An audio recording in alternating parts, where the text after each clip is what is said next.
Hey guys, tonight we begin with lace lilies and lifelong disappointment.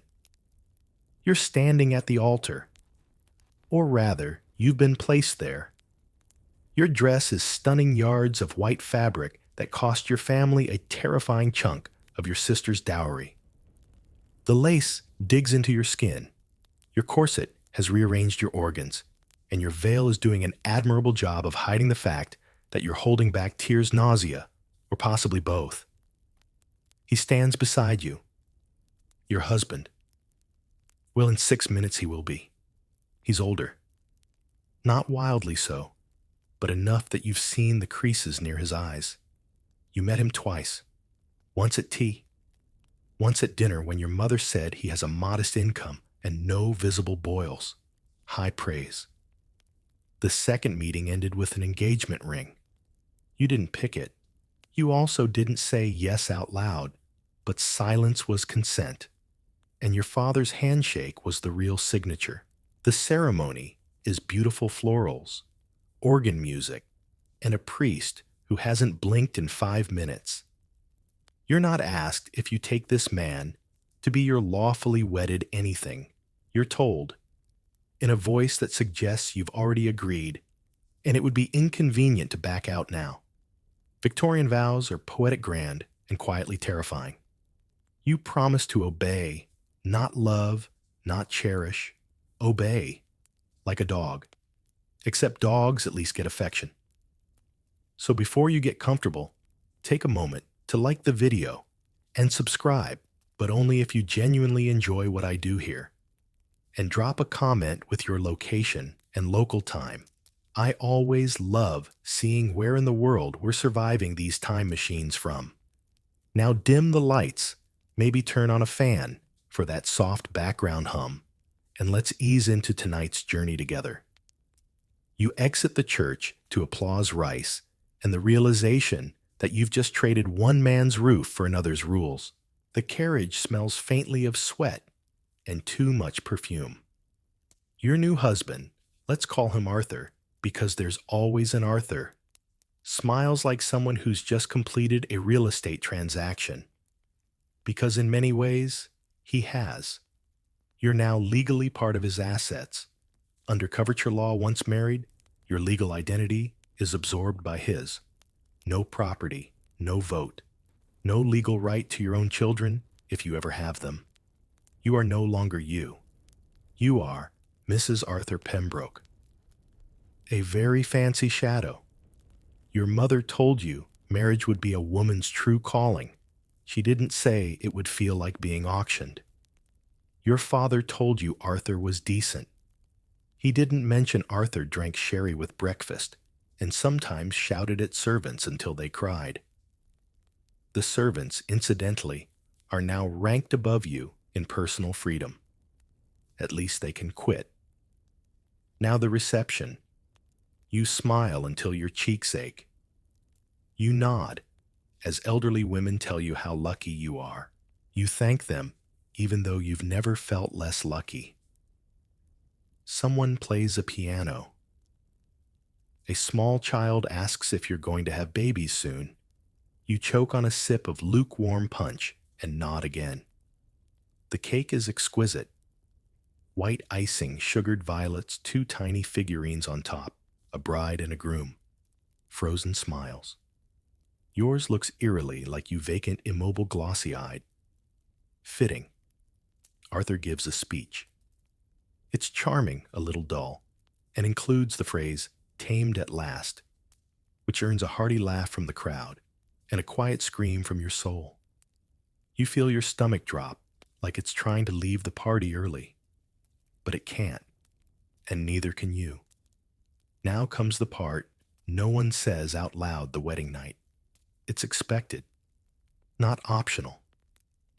You'll retire early to a bedroom decorated in pinks and creams, as though the color scheme can soften what's about to be a profoundly awkward evening. No, he won't force you. That's illegal. Sort of. But refusal. That's not part of the script. The unspoken rule is that a wife must submit. Not once. Always. In case you're wondering, Victorian law never officially recognized marital rape. You married him. That meant legally consent was baked into the vows, like the fruitcake that now sits uneaten on a table no one's cleaning up. By the way, Victorian men were encouraged to sow their wild oats before marriage. For the sake of experience, you were told to avoid staircases lest your virginity trip and fall out somehow. So now you face a man who's been to brothels and laughed about it over cigars, and you, a girl with zero context and a head full of whispered warnings about purity, are expected to just go with it. But let's not linger there too long.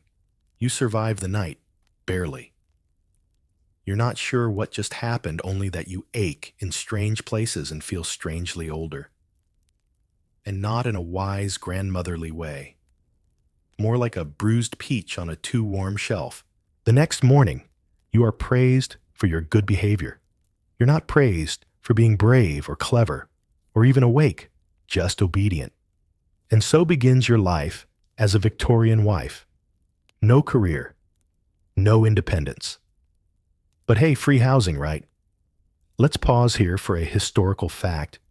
Coverture law, active throughout the 19th century, meant a woman's legal rights were absorbed into her husband's upon marriage. She couldn't own property, enter contracts, or even claim custody if separated.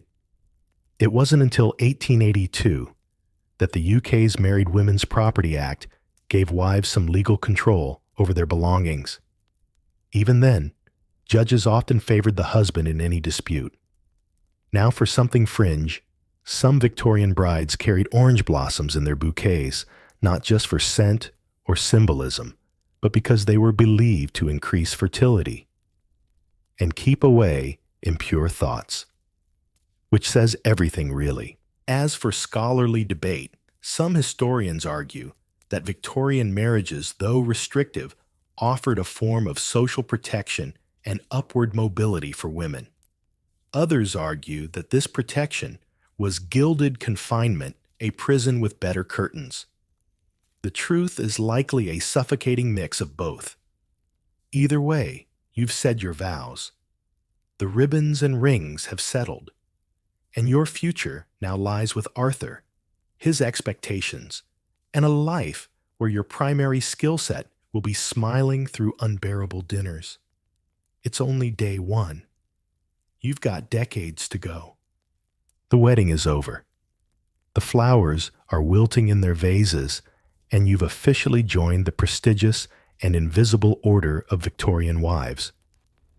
But let's rewind for a moment. How did you even end up here, draped in white satin and existential dread?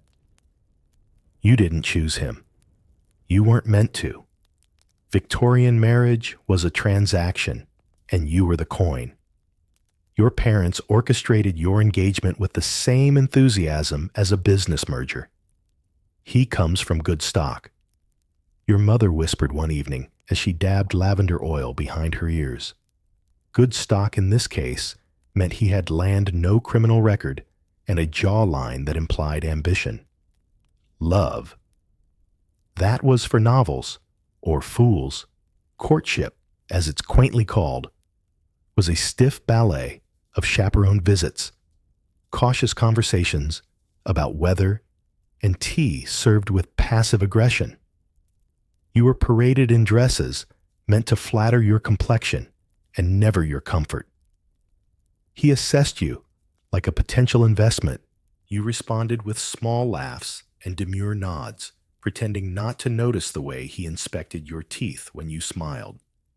You never asked him about his politics or his debts, or whether he believed women were people or just well-dressed livestock, because those weren't questions a proper girl asked. Instead, you sat hands folded and prayed your dowry was enough to make you worth the inconvenience of a second visit.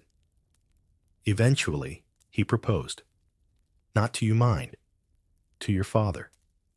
Over cigars, most likely. Your consent, theoretically important, practically optional. You were summoned to the drawing room and he handed you a ring. not because he liked you, but because it was time. He was 28, and the family wanted heirs. You were 18, and the family wanted you out of the pantry. He said something like, "You'll make a fine wife."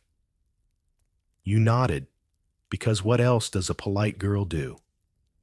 Scream. From that moment, your life was no longer yours. Your letters were read, your walks monitored, your name appeared on calling cards before you even adjusted to its new spelling. Your body became public property, everyone speculating how your hips would handle childbirth, how many sons you'd produce. You learned to smile at this. Victorians loved smiling at trauma. It made them feel proper. You had one job: get married before your bloom faded. That bloom, by the way, expired sometime around age 23. After that, you were a spinster. And spinster in the Victorian thesaurus was 2 words away from witch. So you played the game. You practiced piano pieces you hated. You smiled when your mother made veiled threats about being left behind. You read etiquette manuals that explained how to faint gracefully and what shade of glove best hides desperation. Love. That was dangerous. Women who loved foolishly ended up in poems, or as tragic heroines consumed by fire scandal or melancholy. Sensible girls knew better. They learned to perform affection with just enough enthusiasm to be endearing, never needy. A tilt of the head, a gentle laugh, a silence that said, "I'll do as I'm told." Your father approved the match. Your mother wept for reasons unclear, but everyone said they were happy tears.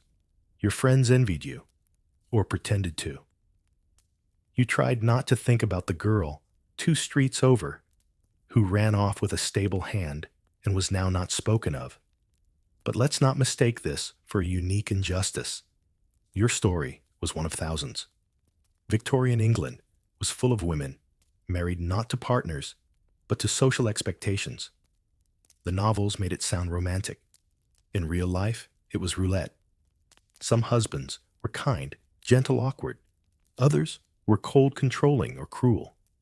All had the law on their side. Here's a mainstream historical truth.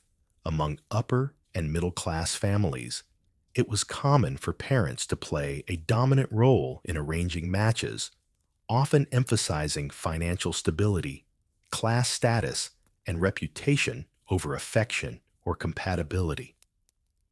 A daughter's marriage could make or break a family's standing. And a lesser-known tidbit etiquette books for women advised against showing too much interest in a suitor. A lady who expressed enthusiasm was seen as immodest or desperate. The ideal courtship was one in which the woman appeared passive and slightly surprised by her own engagement, like a deer gently realizing it had been shot. And now, for the scholarly gray zone, while arranged marriages were common. There's ongoing debate about how much agency some women really had, particularly among the upper middle class. Letters and diaries show a complex reality. Some women resisted negotiated or even rejected proposals, but many were simply outmaneuvered by economics, custom, and filial duty. So back to you. You're married now. Chosen, packaged, and presented. But the echoes of your engagement still ring in your head, how little it had to do with who you are and everything to do with who your father was. You wanted something else. Maybe not a fairy tale, but a choice, a voice, a say in your own story. Instead, you got Arthur. And society thinks you should be grateful.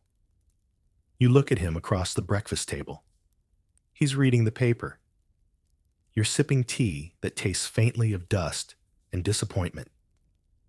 You say nothing. Victorian wives weren't expected to speak unless spoken to. And today, he's not in the mood for small talk. You fold your hands and wait. And maybe, just maybe, You wonder what it would have been like to run off with the stable hand. You're on your honeymoon, supposedly, but nothing about this feels like a celebration. The brochures don't exist, but if they did, they'd lie. There's no turquoise sea, no champagne flutes clinking under starlight, no lounging in a silk robe while your new husband feeds you grapes. There's a creaky carriage, a damp inn, and the slow, creeping realization that you're now legally required to share a bed with a stranger who owns your last name. The innkeeper smiles too widely. The chambermaid gives you that look, the one that says she knows what's happening upstairs, and she feels just a bit sorry for you. You nod, polite, dazed. Your corset digs into your ribs. You haven't exhaled since the ceremony. The room is floral. Everywhere floral. Wallpaper bedspread, even the water jug. Someone thought petals would soften the whole ordeal. They were wrong. Arthur? Yes, let's keep calling him. Arthur takes off his gloves with a sigh that's part exhaustion, part entitlement. He seems more relaxed now, like a man who's just won a horse in a card game and can't wait to try it out. You sit on the edge of the bed, ankles, crossed hands, folded heart, trying to evacuate through your spine. No one prepared you for this. You were given instructions, vague, useless, and coded in euphemism. Be good to your husband. Trust nature. It won't be unpleasant if you're pure of heart, whatever that means. Your mother cried before the wedding.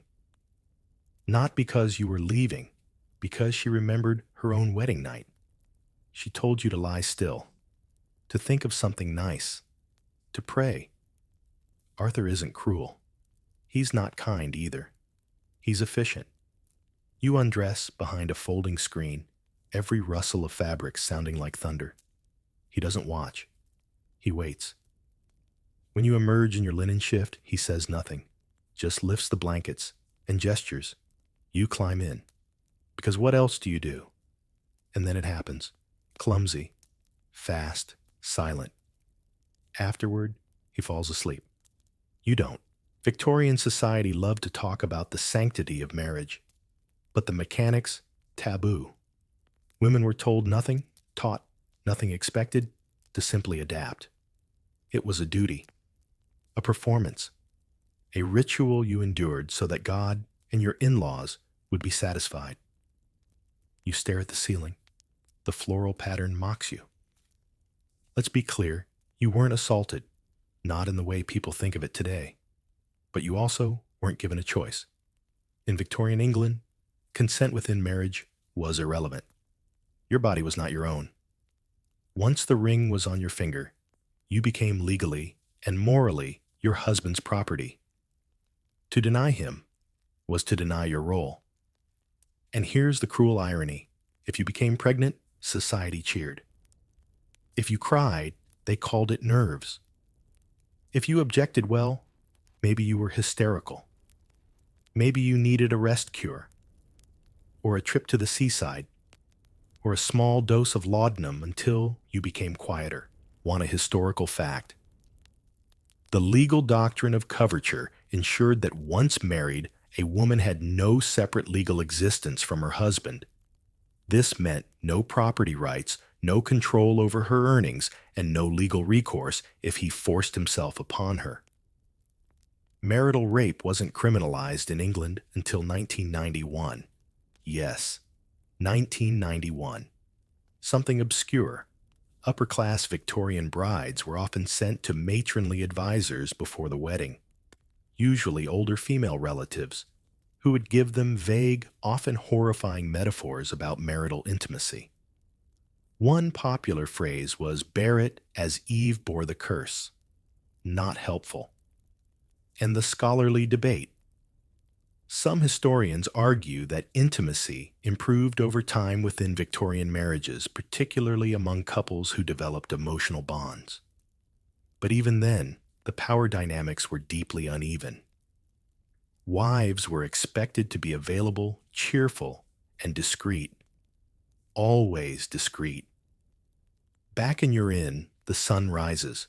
You slip out of bed, wrap a shawl around your shoulders, and sit by the tiny window. Outside, a milk cart creaks by. Somewhere a dog barks. You feel changed, not wiser, not more mature, just altered, like a letter that's been opened and resealed. Arthur wakes, dresses, kisses your forehead like a cousin. He says you'll take a walk after breakfast. You nod, because nodding is your new full-time job. Downstairs, the innkeeper beams at you, asks how the first night went. You smile, because what else can you do? Cry throw a fork. Declare yourself queen of sadness and walk into the sea. You butter a scone with trembling fingers. The jam is too sweet. Everything is too sweet. Arthur reads the paper. He comments on the weather. You try to listen, but your ears feel like they've been stuffed with cotton and disappointment. You expected nerves. You didn't expect numbness. But numbness is useful. It's how you'll survive the next decades. So you nod. Again, because now that you've passed your first test as a wife, the expectations will only multiply. Heirs, hosting, obedience, and always, always silence. You sip your tea. It's cold now, and so are you. He comes home late again. You stopped asking where he goes after dinner, because the answers never change, and because the truth would be worse than the lies. You tidy your embroidery basket for the third time, not because it's messy, but because there's nothing else to do that doesn't remind you how alone you are in this very well-decorated cage. The parlor clock ticks loud enough to feel like judgment. Tick. You didn't ask questions. Talk. You shouldn't need to. Tick. You're his wife. Talk. He's not your prisoner. You hear the carriage outside. Keys fumble at the door. He enters smelling faintly of tobacco wine and a perfume that isn't yours. He kisses your cheek like someone inspecting furniture. You smile, because it's what's expected. He tells you he saw an acquaintance, or had business, or needed air. The stories rotate. The women do too. It's not a scandal, not for him, because in Victorian society, a gentleman's infidelity was tolerated, even joked about. He was simply restless, or in need of male companionship. You, on the other hand, were to remain pure, loyal, and grateful. Adultery was a male privilege, and your silence was its guarantee. You sit beside him as he reads the paper.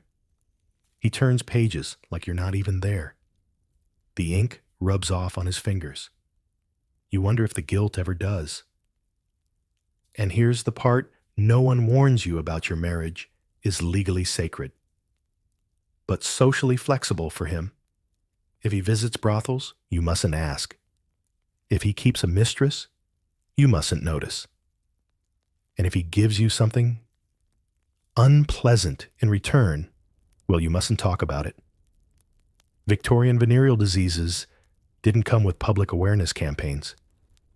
They came with shame and silence. Your body aches in unfamiliar ways. You've been tired for weeks. Your doctor says it's the female constitution. You want to ask if the female constitution includes chlamydia, but you smile and nod. He prescribes a tonic. It tastes like disappointment and syrup. Here's your mainstream historical fact. It was alarmingly common for upper-class Victorian men to frequent prostitutes even after marriage. London's brothel scene was thriving in the mid-19th century, with government estimates noting tens of thousands of sex workers in the city alone. Men could indulge. Wives could not. And a lesser-known tidbit, some Victorian reformers, most notably Josephine Butler, fought to expose the double standards of the Contagious Diseases Acts, which subjected sex workers to forced medical exams but ignored the male clients who spread infections. The law treated women as disease carriers, never victims. Now, the historical debate, some scholars argue that the separate spheres, ideology men in the public, women in the private, created emotional distance in Victorian marriages, encouraging men to seek companionship elsewhere. Others suggest this divide was exaggerated and many couples found genuine companionship. Both might be true, just not for you. You clear the tea tray in silence. He asks if you're feeling unwell. You say no. You always say no, because saying yes opens a door neither of you want to walk through. Later that night, you lie in bed beside him, listening to his slow, content snore. You lie awake, eyes fixed on the ceiling, your thoughts louder than the wind rattling the window. You remember the girl who married for love. She was shunned when her husband left her.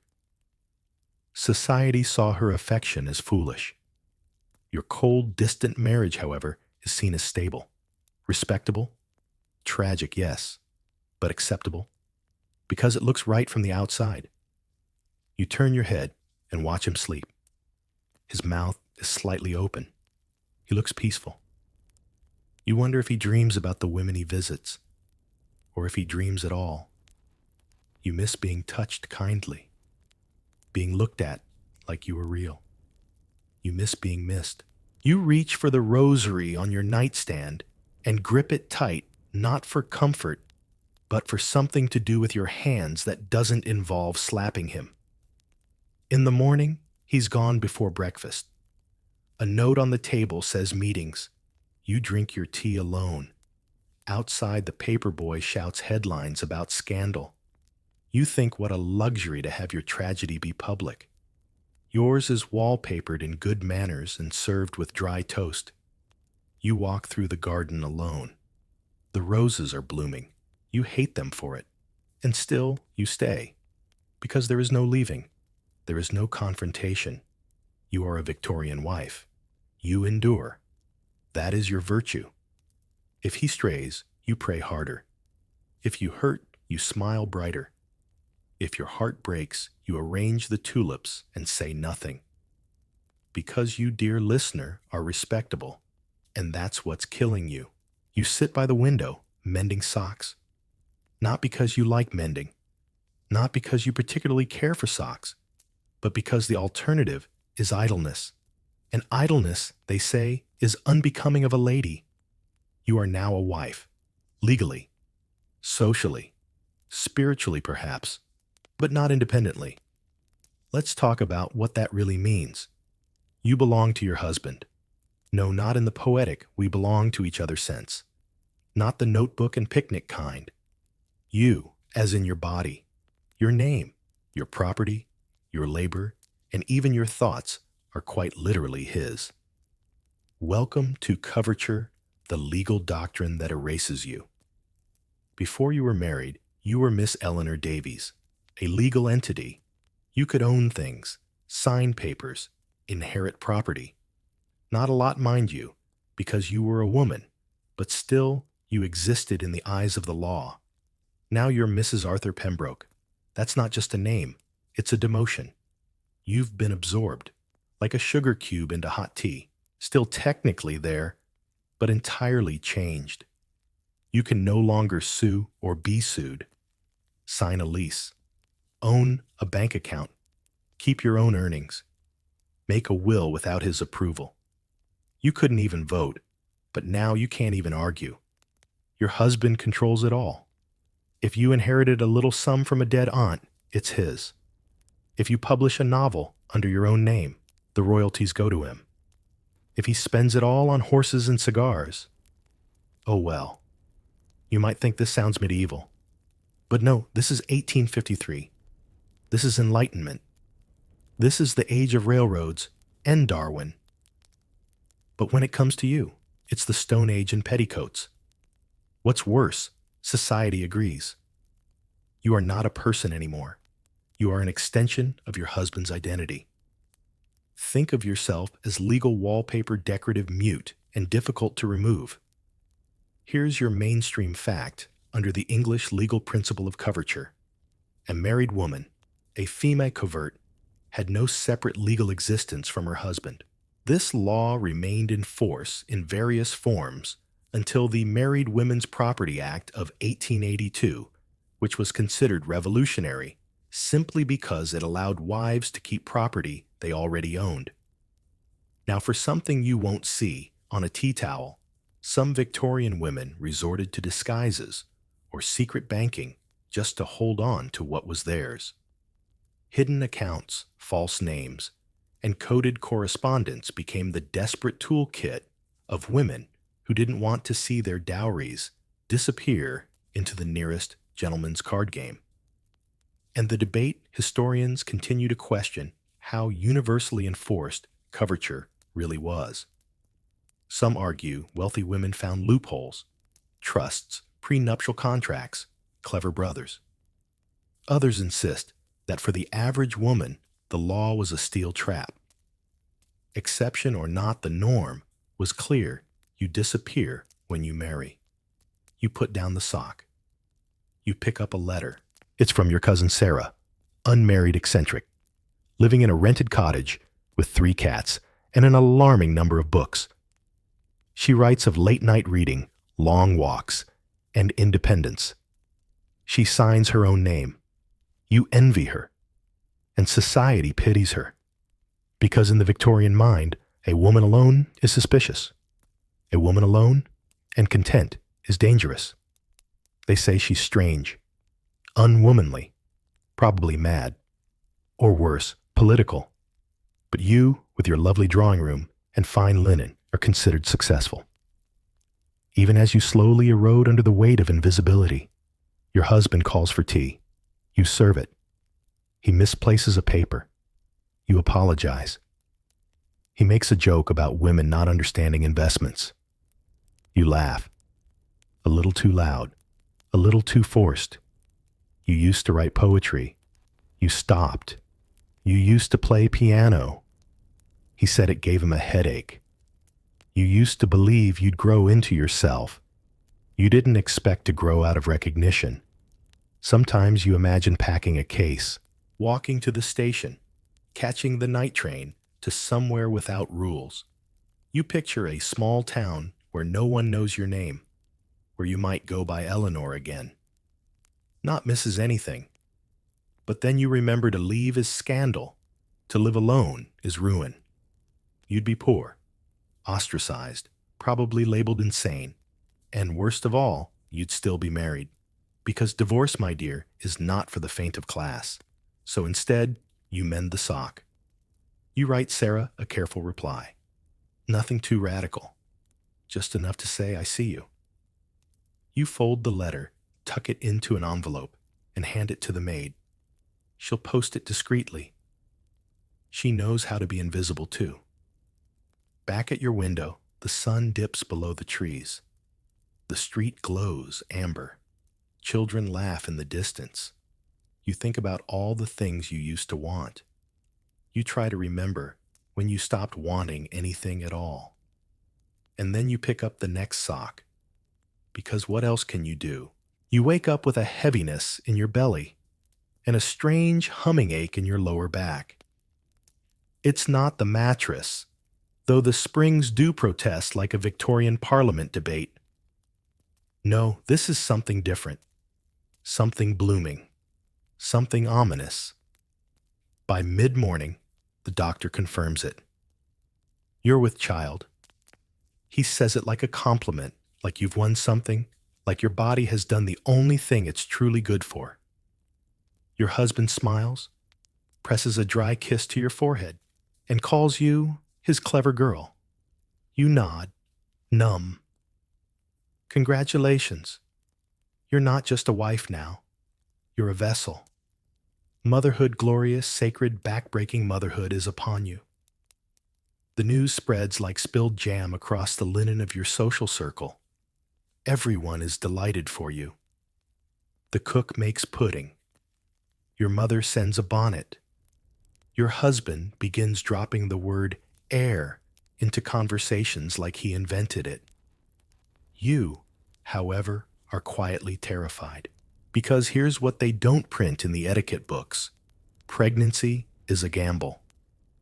And in Victorian England, the odds are not in your favor.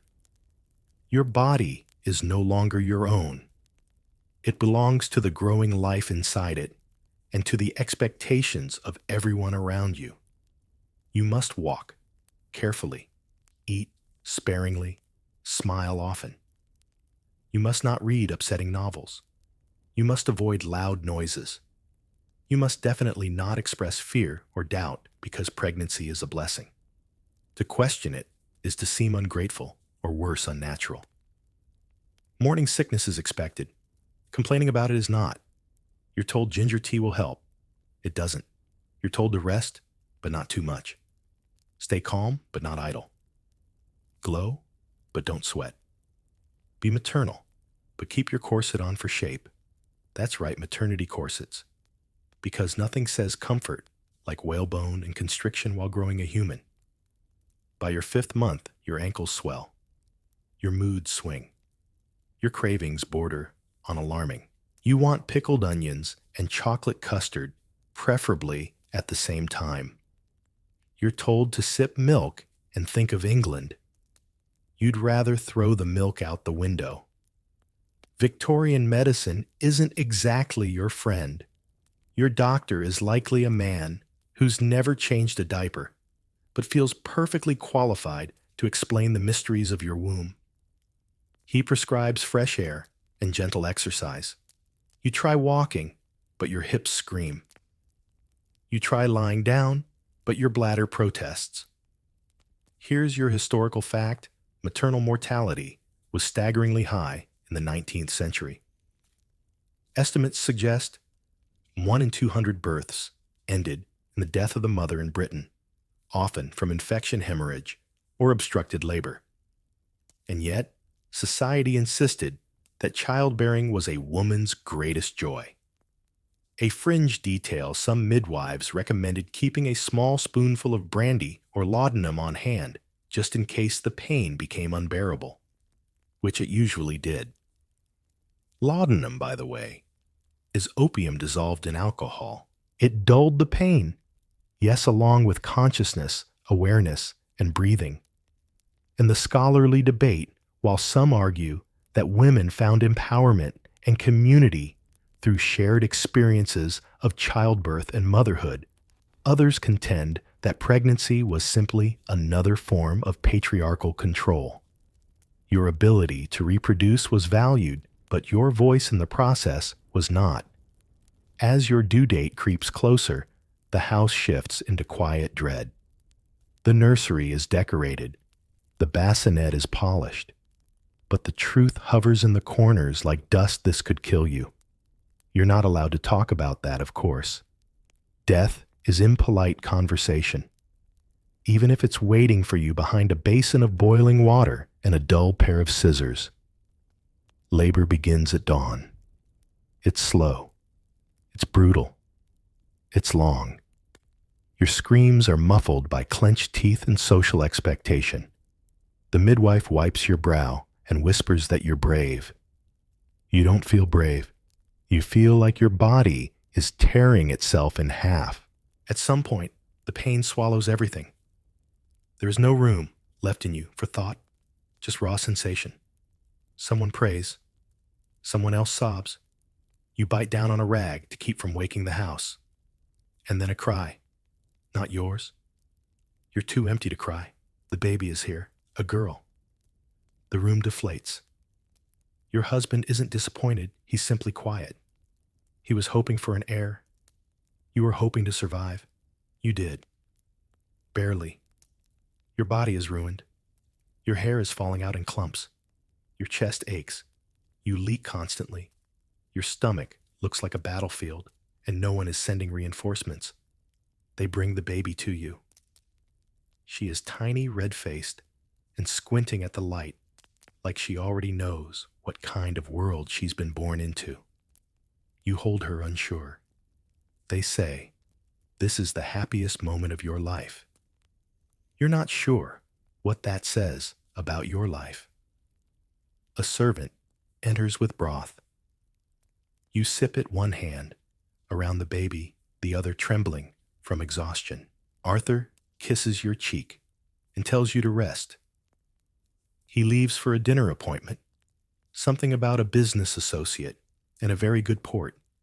You're alone again, but not really. There's a baby now, and she will need everything from you. Forever. You stare at her eyes, heavy heart heavier. You survived childbirth. Now you have to survive motherhood. It begins with a stain. Dark, sudden, and terribly familiar. You freeze. You're only a few months postpartum, still healing, still aching in places you didn't know could ache.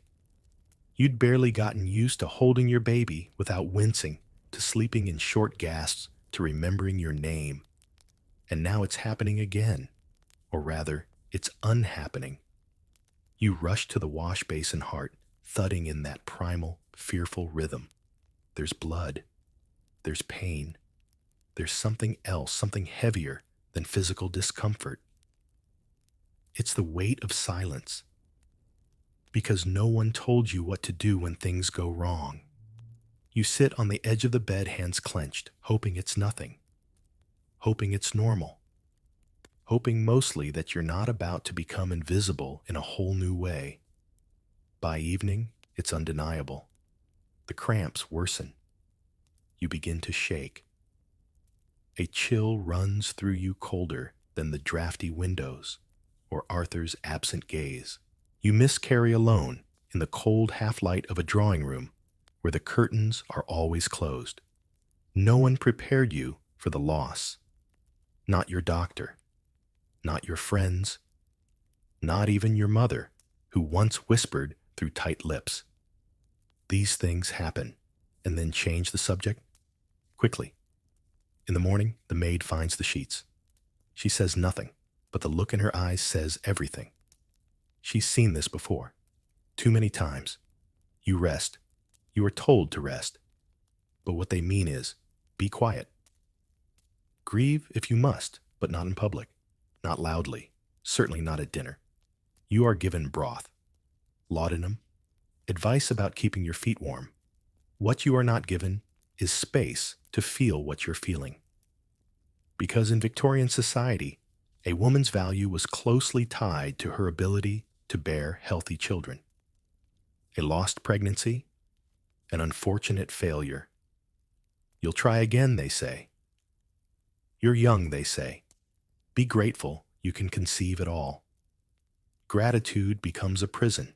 And guilt, oh, that arrives promptly uninvited and unpacking in every room of your mind. Was it the walk you took last week? The stairs you climbed too quickly? The slightly overcooked mutton? You start apologizing to Arthur, who assures you it's not your fault, but looks disappointed anyway. To the baby you never met. To the mirror, which reflects a thinner, paler version of yourself that now flinches when anyone says next time. Historical truth. Victorian women experienced miscarriages at high rates, often due to poor nutrition, untreated infections, or simply the brutal demands placed on their bodies. But medical understanding of miscarriage was limited, and it was frequently blamed on the woman's constitution or even her emotional state. Too much reading, not enough piety.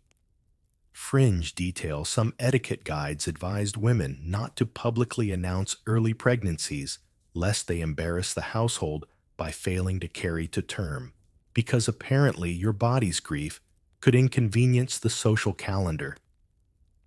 As for the scholarly debate, some historians argue that while miscarriage was privately mourned, it wasn't given the cultural space or vocabulary of loss that modern societies strive for.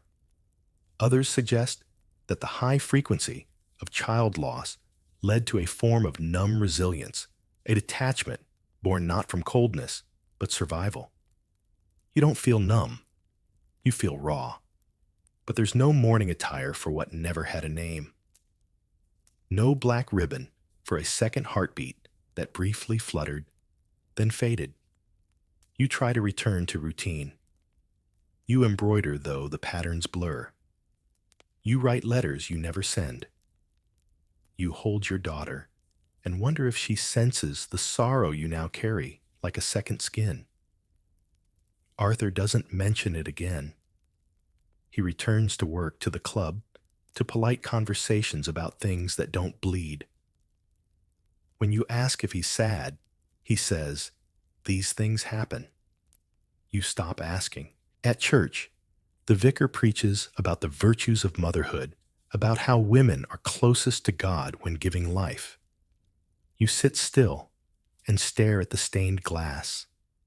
You wonder what God thinks when life is taken before it begins. You whisper apologies into your pillow each night. To the child that was. To the one you still cradle. To yourself, though you don't believe you deserve it. And then, because no one else will do it, you begin to heal. Not quickly, not neatly. You start by stepping into the garden. Just once. Then again, the next day. You breathe in air that doesn't ask you to smile. You press your fingers into the earth. You plant something, not for symbolism, just to remember what it's like to grow without fear. Eventually, someone sends a card, a neighbor, awkward but sincere, thinking of you. You cry, not because it changes anything, but because for once someone acknowledged you're in pain. You don't talk about it again. You move on, as they say, but not away, because grief isn't a season, it's a layer. And in your life, there are many. You don't love him. There it's said. And that's already a dangerous thing to say in the age you inhabit, where duty wears the mask of devotion, and affection is something you're expected to manufacture like plum preserves for winter. You don't hate him either. Not exactly. It's a colder thing, a gray, drafty space between dislike and resignation, like a hallway with no doors. Arthur isn't cruel. He provides. He nods politely when you speak.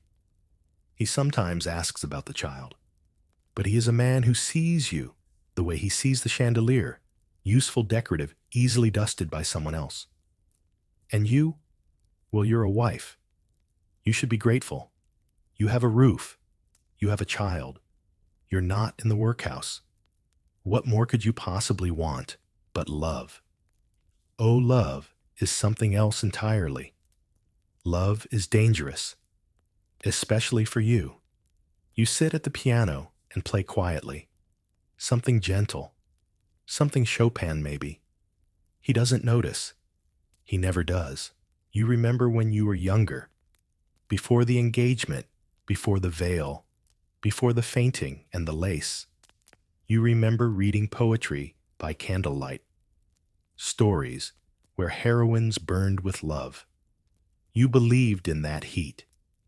You believed that one day your heart would feel more than just compliance. But now you feel nothing when he touches you. You kiss him, and your lips move like muscle memory. You make tea and call it care. You share a bed and call it closeness. You don't love him. And worse, you suspect you're not allowed to say that out loud. Victorian society didn't require love in marriage. In fact, it treated it like a pleasant bonus if it showed up eventually. Love was for novels and tragedies. Respect and obedience were the real bedrock of a proper union. If you confessed this to your mother, to the vicar, to anyone, they would frown gently and remind you that love grows over time, that women are more emotional and therefore must learn to temper those feelings, that good wives love their husbands through action, not passion. But you know the difference. Love does not feel like obligation. It doesn't come only after you've served dinner or born children, or kept quiet at a dinner party while your husband praises another woman singing. You feel lonelier sitting beside Arthur than you ever did alone. Historical fact. Time many Victorian marriages, especially among the middle and upper classes, were formed based on compatibility of fortune, family background, and social expectation, rather than romantic attraction. The concept of marrying for love was often viewed as idealistic, even reckless. Obscure tidbit: some Victorian women tried to justify their lack of romantic feeling through spiritual reasoning, insisting that earthly desire was sinful and affection should be reserved for God or children.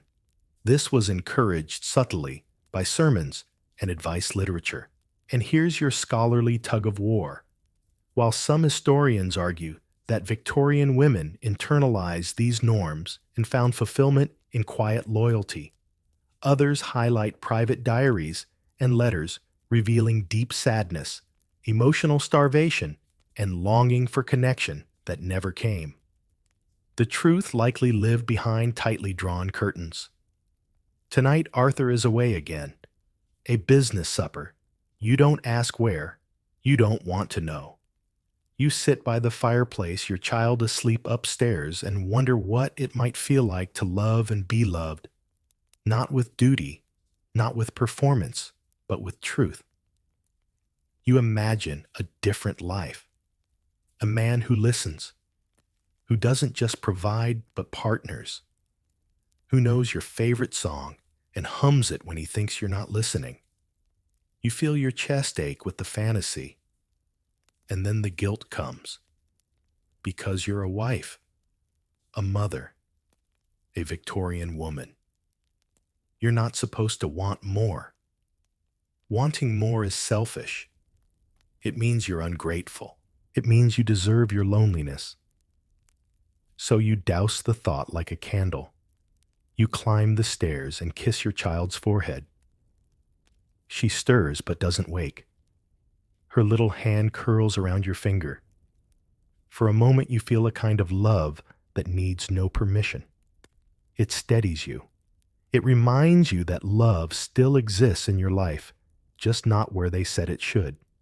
Later, Arthur returns, smelling of cigars and something faintly floral. He says nothing. You say less. He slips into bed beside you.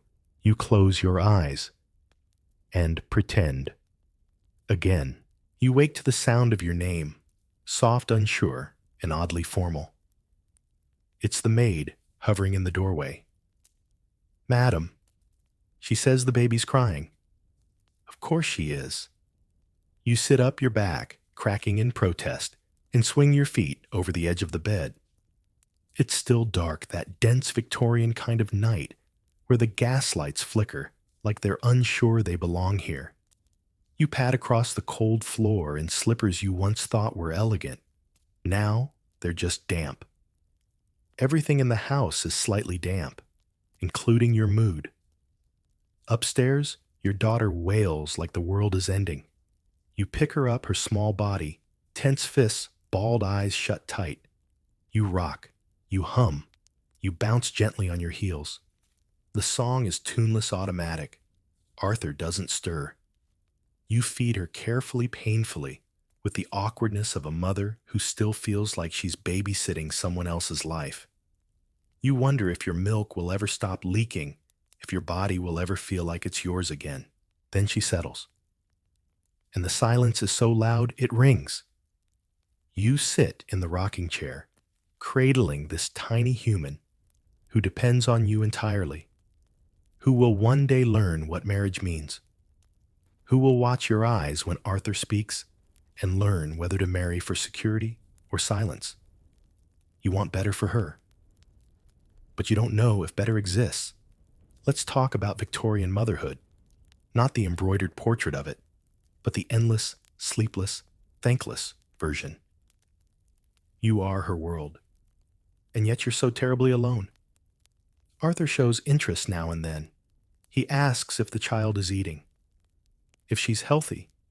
He calls her dear girl when the mood strikes and ruffles her hair when he remembers. But parenting, that's not his role. That's yours. Because the Victorian household runs on clearly defined tracks.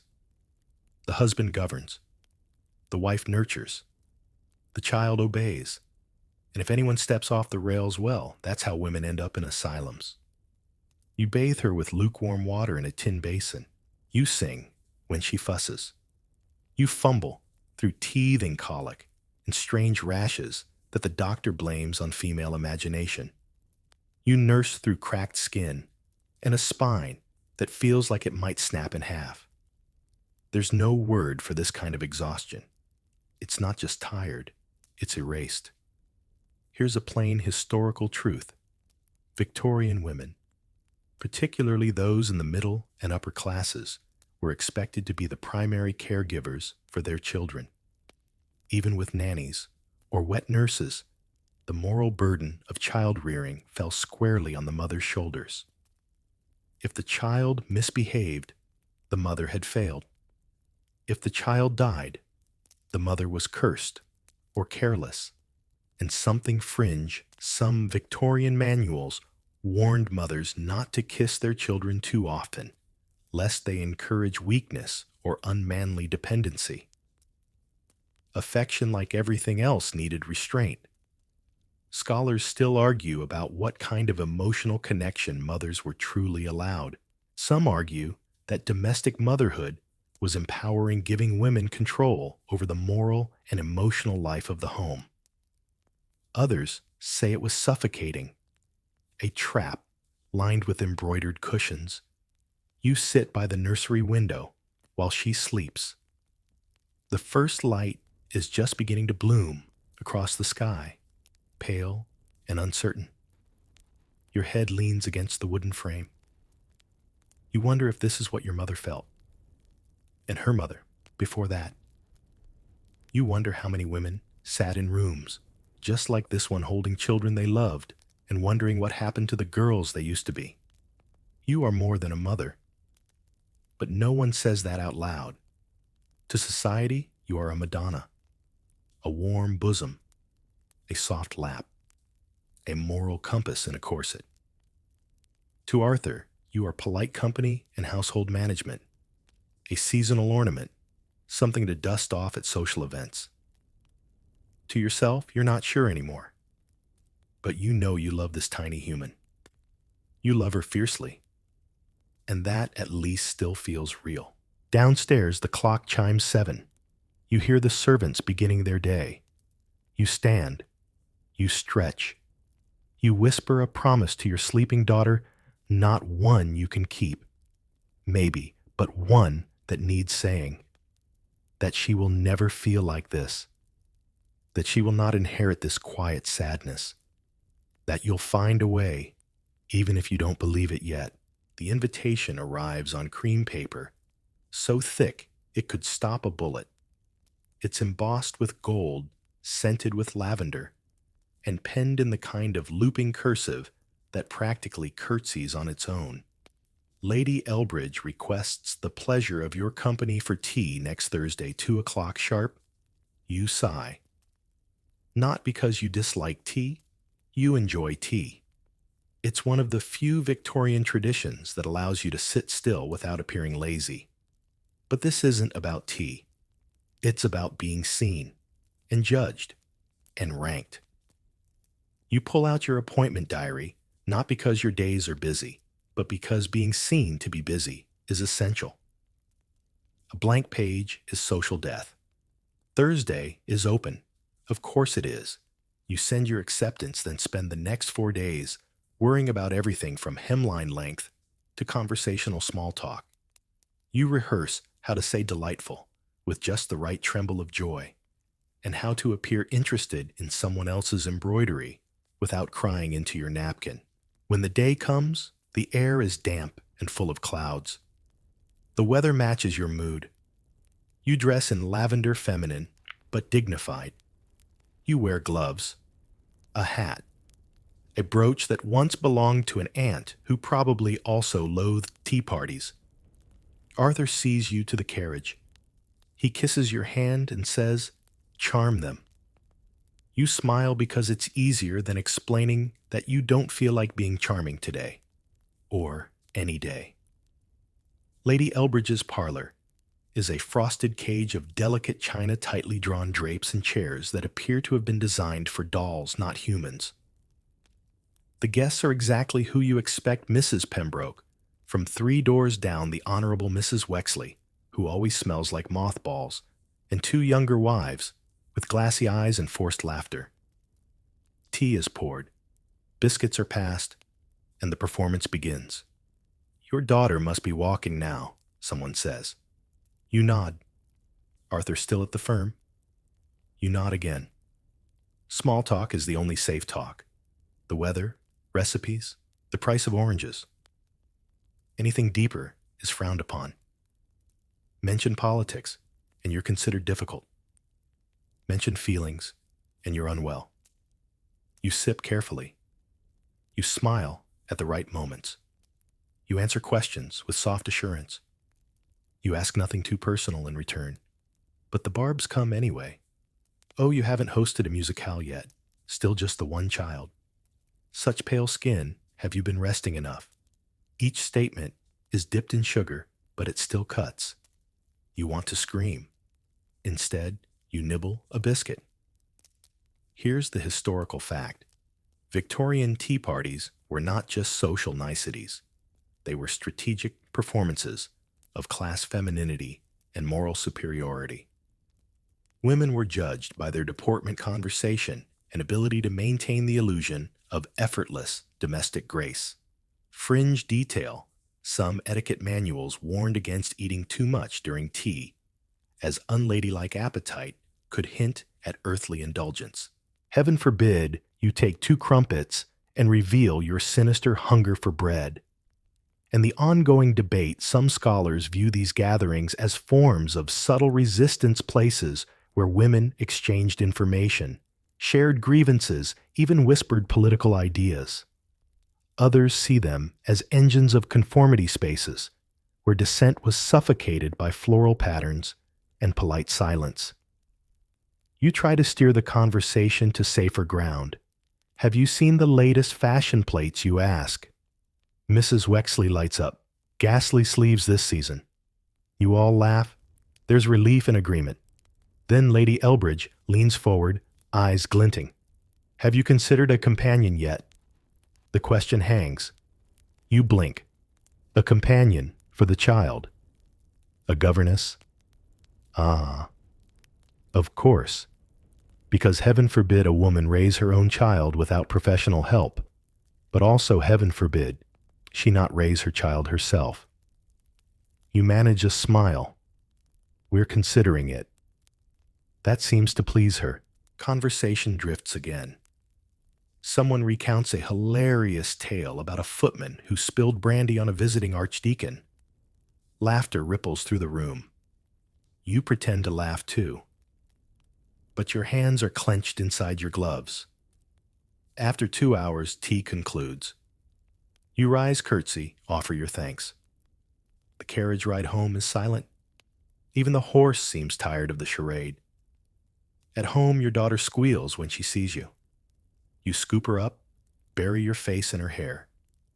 She smells like soap and something sweet. For a moment, the air clears. Arthur asks how it went. Delightful, you say. Because that's the word.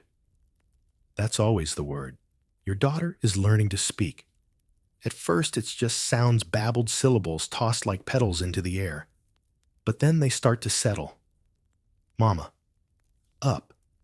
No. Especially no. She says it with conviction, tiny fists, clenched eyebrows, knitted in fierce toddler indignation. She refuses peas. She scolds the dog. She stamps her foot when you try to brush her hair.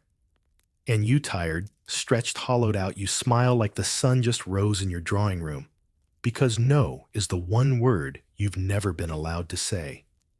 You watch her defiance bloom with something that might be pride, or envy, or both. She's still small enough to get away with it.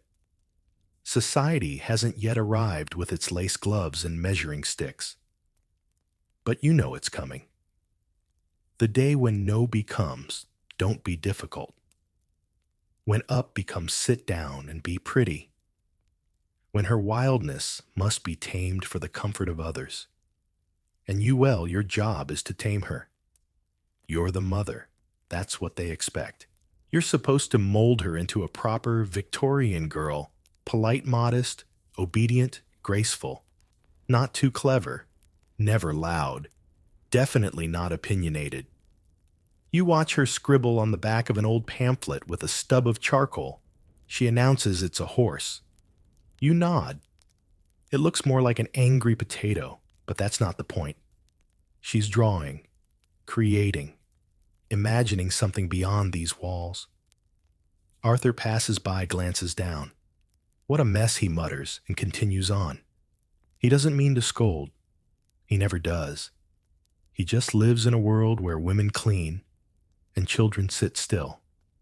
You pick up the pamphlet and tuck it away. A secret masterpiece. Later that week, you're invited to a little girls' gathering, hosted by Mrs. Wexley. It's supposed to be charming, innocent, just tea dolls and moral instruction. You dress your daughter in her second-best pinafore and try not to think about it too hard. The parlor is filled with tiny chairs and judgmental nannies. The little girls curtsy. They sip milk from porcelain cups. They're instructed in manners, embroidery, and simple scripture. Your daughter kicks off her shoes and tries to climb the piano. Gasps all around. You apologize. Profusely.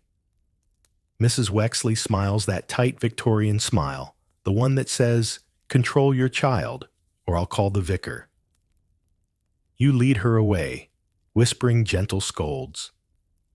Not because you're angry, but because you have to be seen to be correcting her. You don't want to tame her, but you also don't want her shamed. It's a constant tightrope. Back home, she draws again, this time on the nursery wall. You don't stop her. Here's your historical fact. Victorian parenting placed immense pressure on mothers to mold their daughters into paragons of female virtue.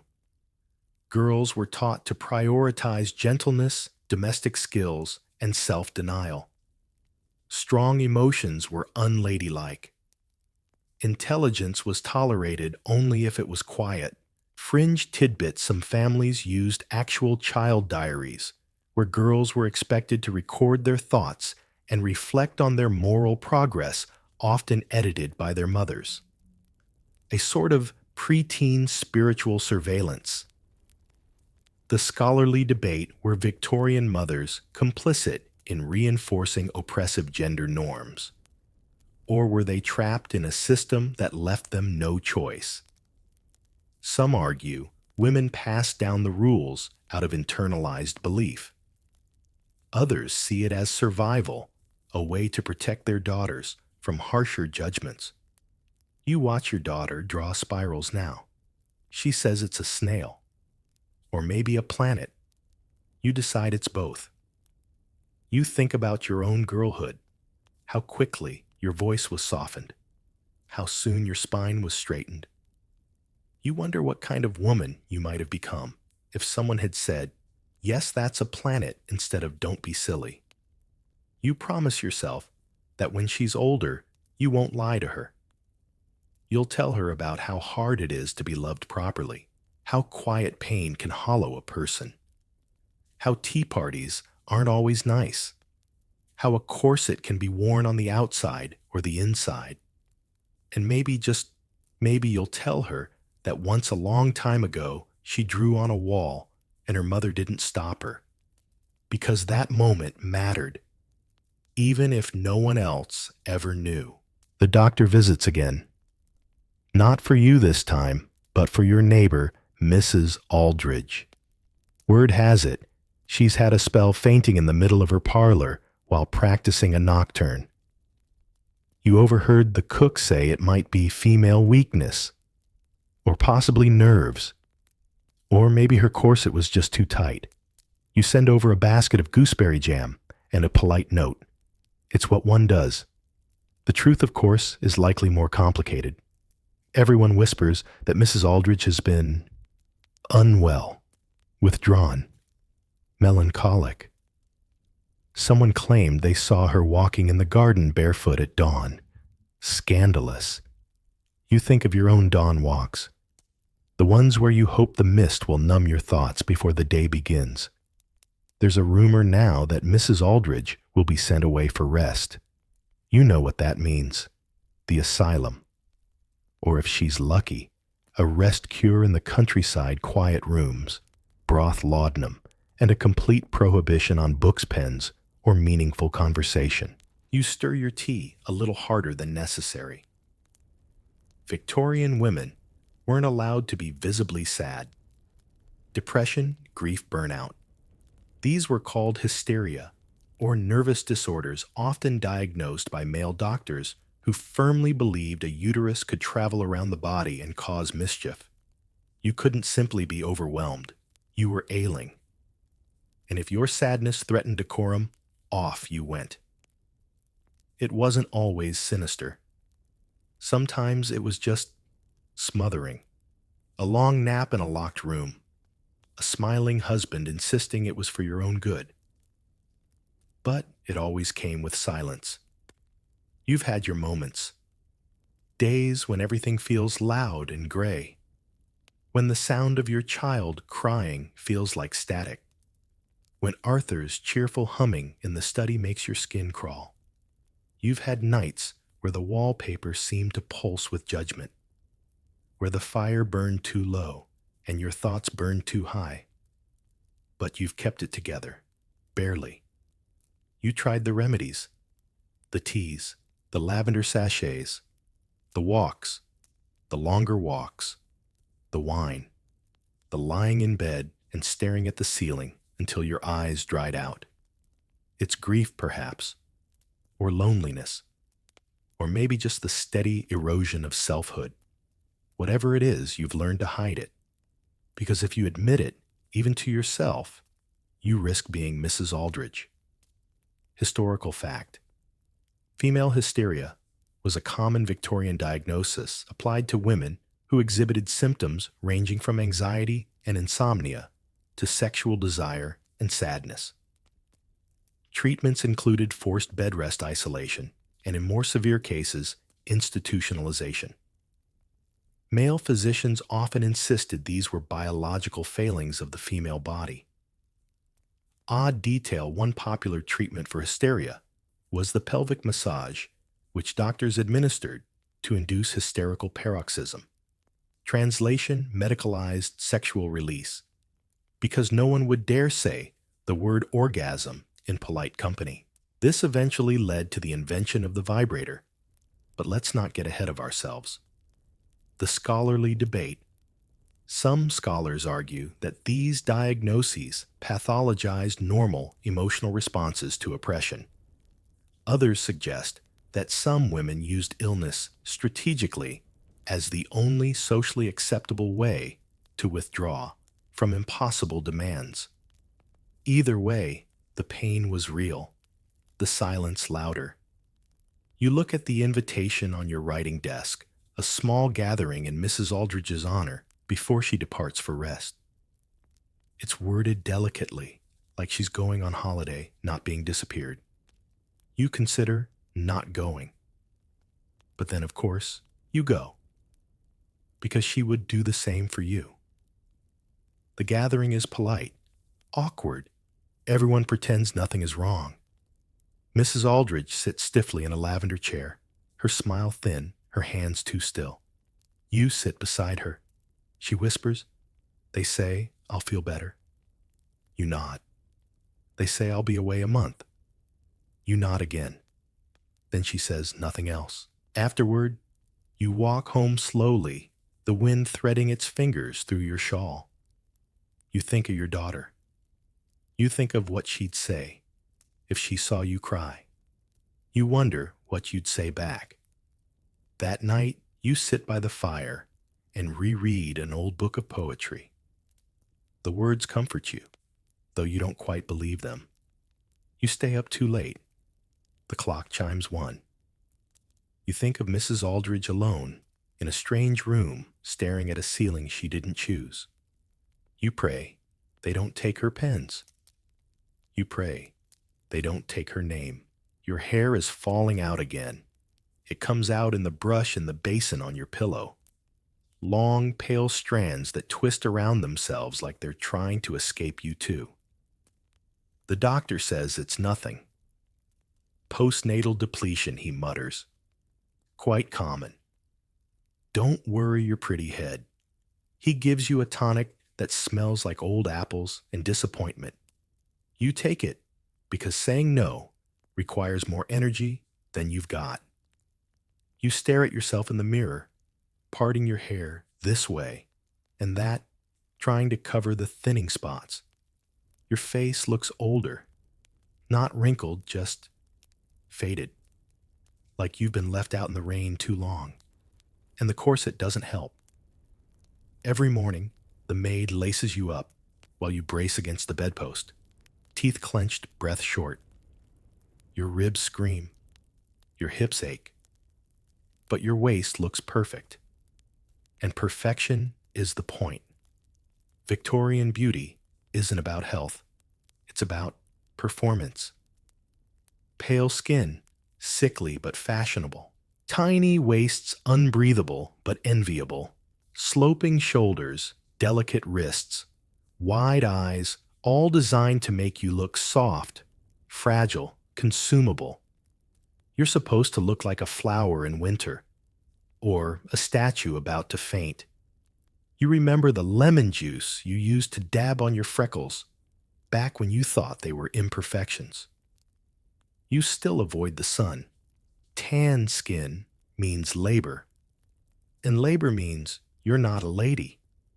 You try cold cream on your face every night. Your skin still cracks by morning. Here's a truth you can't say out loud. The beauty standards are killing you. Literally, in some cases. Historical fact, tight lacing corsets could cause breathing problems, digestive issues, fainting spells, and long-term damage to internal organs. Yet they were a symbol of femininity and discipline. The tighter the waist, the higher your social capital. Fringe detail, some women had ribs surgically removed to achieve the desired silhouette. Others wore wasp corsets down to 16 inches. One popular fashion magazine praised a lady who could lace herself with one hand and barely a breath. The scholarly debate, while some historians argue that women willingly embraced fashion to express identity and status, others point to the medical and psychological toll it took, especially when layered with class and gender expectations. Were corsets liberating, conforming, or both? You don't care what the scholars think. You just want to breathe. And today, something inside you cracks. It happens in the middle of dressing for dinner. You're supposed to wear the green silk gown, the one with the buttons that never cooperate. You stare at the mirror, corset halfway tied, and you sit down on the floor. Just sit. Boning and all. The maid hesitates. Shall I call someone, madam? You shake your head. You breathe. Shallow, wheezy breaths that remind you what air feels like when it's not rationed. Later, Arthur notices. Of course he does. No corset, he says, half amused, half confused.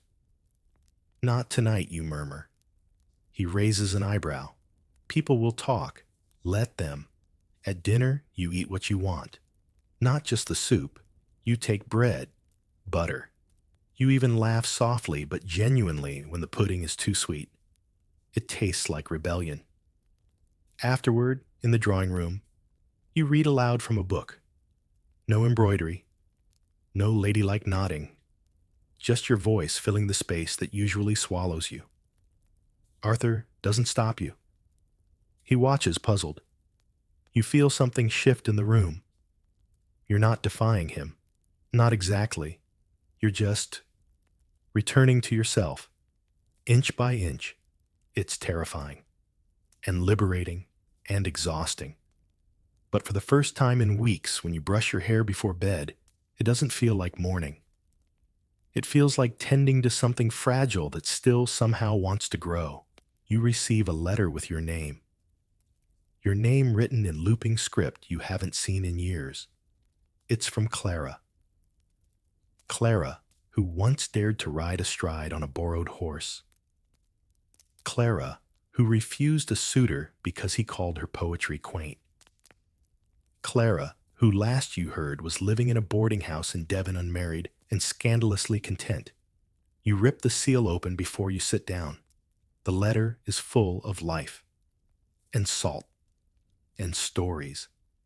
She writes of sea air and renting a room with windows that rattle but open freely. She mentions friends, painters, teachers, even a woman who owns her own bookshop. She laughs about learning to mend her own boots. She signs it Clara Summers, free woman, on Mondays at least. You read it twice, then a third time. The way she writes it pulses, not with joy exactly, but with possibility. And for a moment, your little parlor feels like a prison. You look up from the page and see your life, the drawing room tidy and tight, the embroidery hoop waiting, the unfinished letter to your mother, the list of guests for the spring luncheon, the fire burning just a little too low. And you wonder what if you'd said no to Arthur? What if you'd gone with Clara to that lecture on women's suffrage instead of staying home with a headache and polite regret? What if you could still leave, not run away, not disappear? Just choose something else. It feels foolish. And yet, here's a bit of history they won't teach you in finishing school. Some Victorian women did leave, not always for romance, not always in disgrace. Sometimes just because they couldn't breathe. Some found work in libraries or schools. Some lived in rented rooms and took in boarders. Some wrote under false names.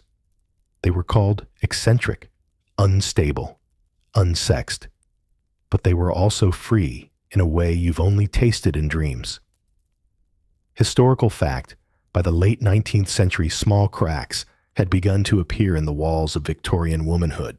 The rise of the new woman, educated, unmarried, politically curious, shook the foundations of polite society. She rode bicycles. She read controversial novels. She asked uncomfortable questions. Fringe tidbit, one of the early suffragettes, Elizabeth Garrett Anderson, became the first woman in Britain to qualify as a physician. Her application to medical school was rejected multiple times, so she learned French applied in Paris and outperformed her male peers. They called her a freak of nature. She called herself a doctor. The scholarly debate continues. Was the new woman a threat to traditional femininity or an evolution of it? Did she inspire real change, or was she more fantasy than fact? Historians argue both sides. But one thing is clear. She rattled the teacups. You write Clara back that night. You keep it vague, safe. But you tuck a question at the end. How did you know it was time to go? You seal the letter and mark it private. Arthur doesn't ask. That weekend, you find your old journal in the back of a drawer. It smells of ink and regret. You flip to the first blank page and begin writing not about menus or servants or the baby's first steps, but about you. What you feel, what you fear, what you once hoped for. It pours out like water through a cracked dam. Later in bed, Arthur reaches for your hand. You let him. But your fingers are ink-stained, and your thoughts are with Clara. And something inside you has shifted like a door unlocked. Not open yet, but waiting. The house is quieter than usual today. Not peacefully quiet, just vacant, like it's paused, waiting for something to happen. The clocks tick too loudly. The baby naps too long. Even the cook moves with a hush. Arthur is away for 3 days. A business trip to Manchester.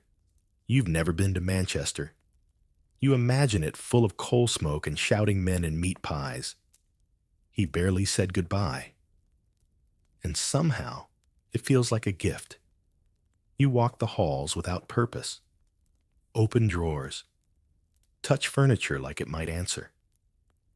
In the nursery, you linger over the faded ribbons in your daughter's hairbrush.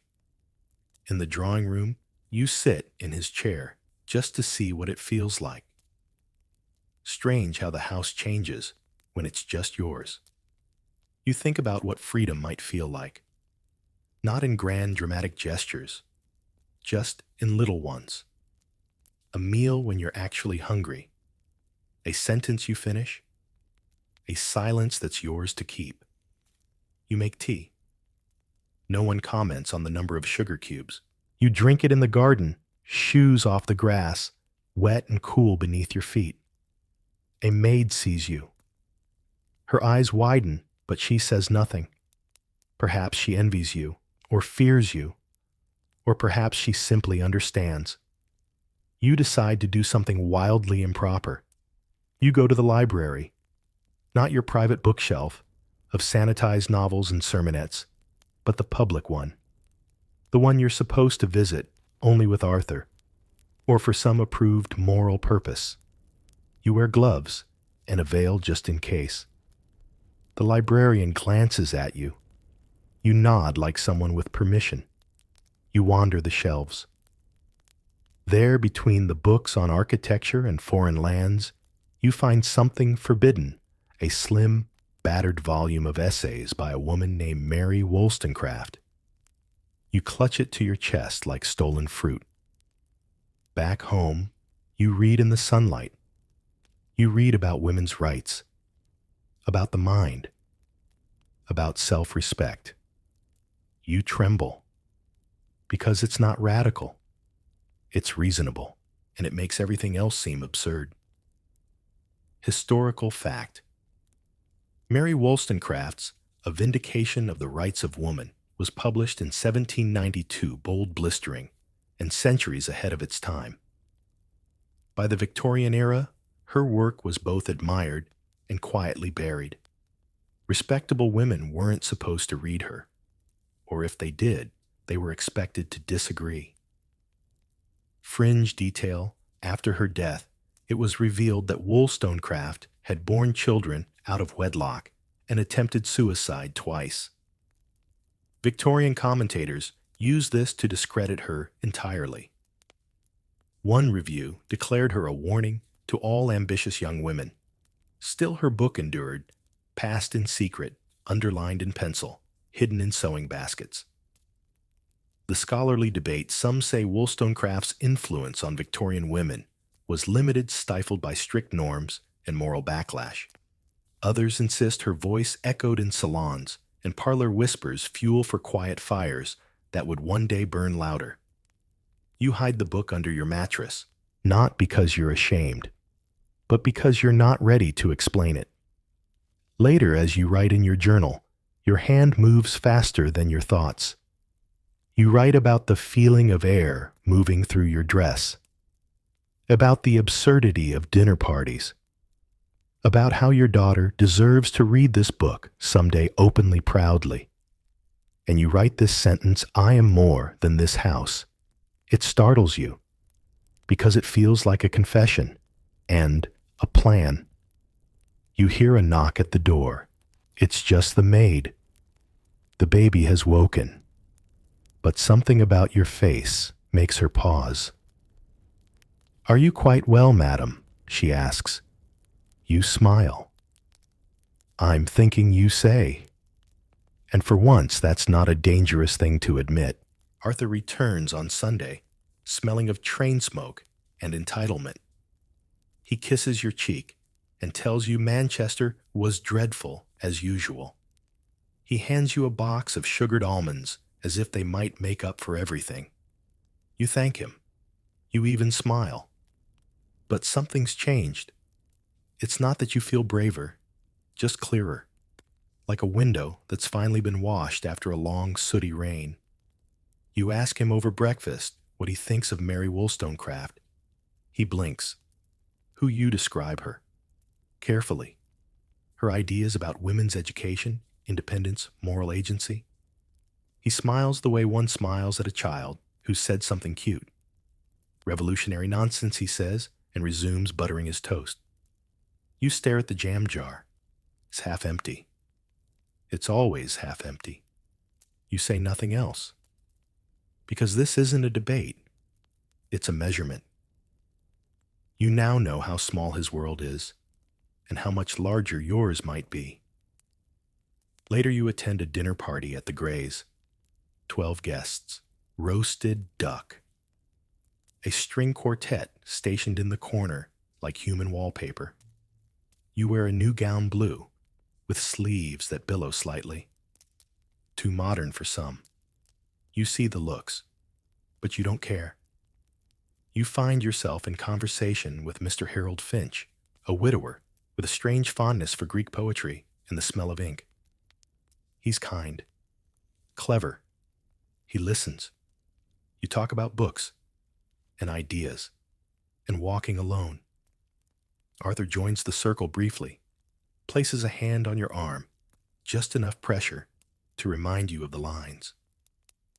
Finch nods politely and excuses himself. You feel a sudden rush of heat. Not desire, just remembrance of what it feels like to be seen as a mind. And then it passes. Victorian society doesn't permit emotional wandering. A married woman who longs intellectually, spiritually, physically is dangerous. To others, to herself. You know this. And yet, here's your historical fact. Victorian women had virtually no legal rights over their own person or property once married. Under coverture, a husband could access his wife's income, deny her medical care, even control where she lived. Affairs were scandalous, but only if a woman committed them. Male infidelity was a shrug. Fringe tidbit, some women kept coded diaries using French phrases or invented shorthand to record their emotional or romantic lives. These records were often destroyed upon death, either by family or by the women themselves, afraid of posthumous disgrace.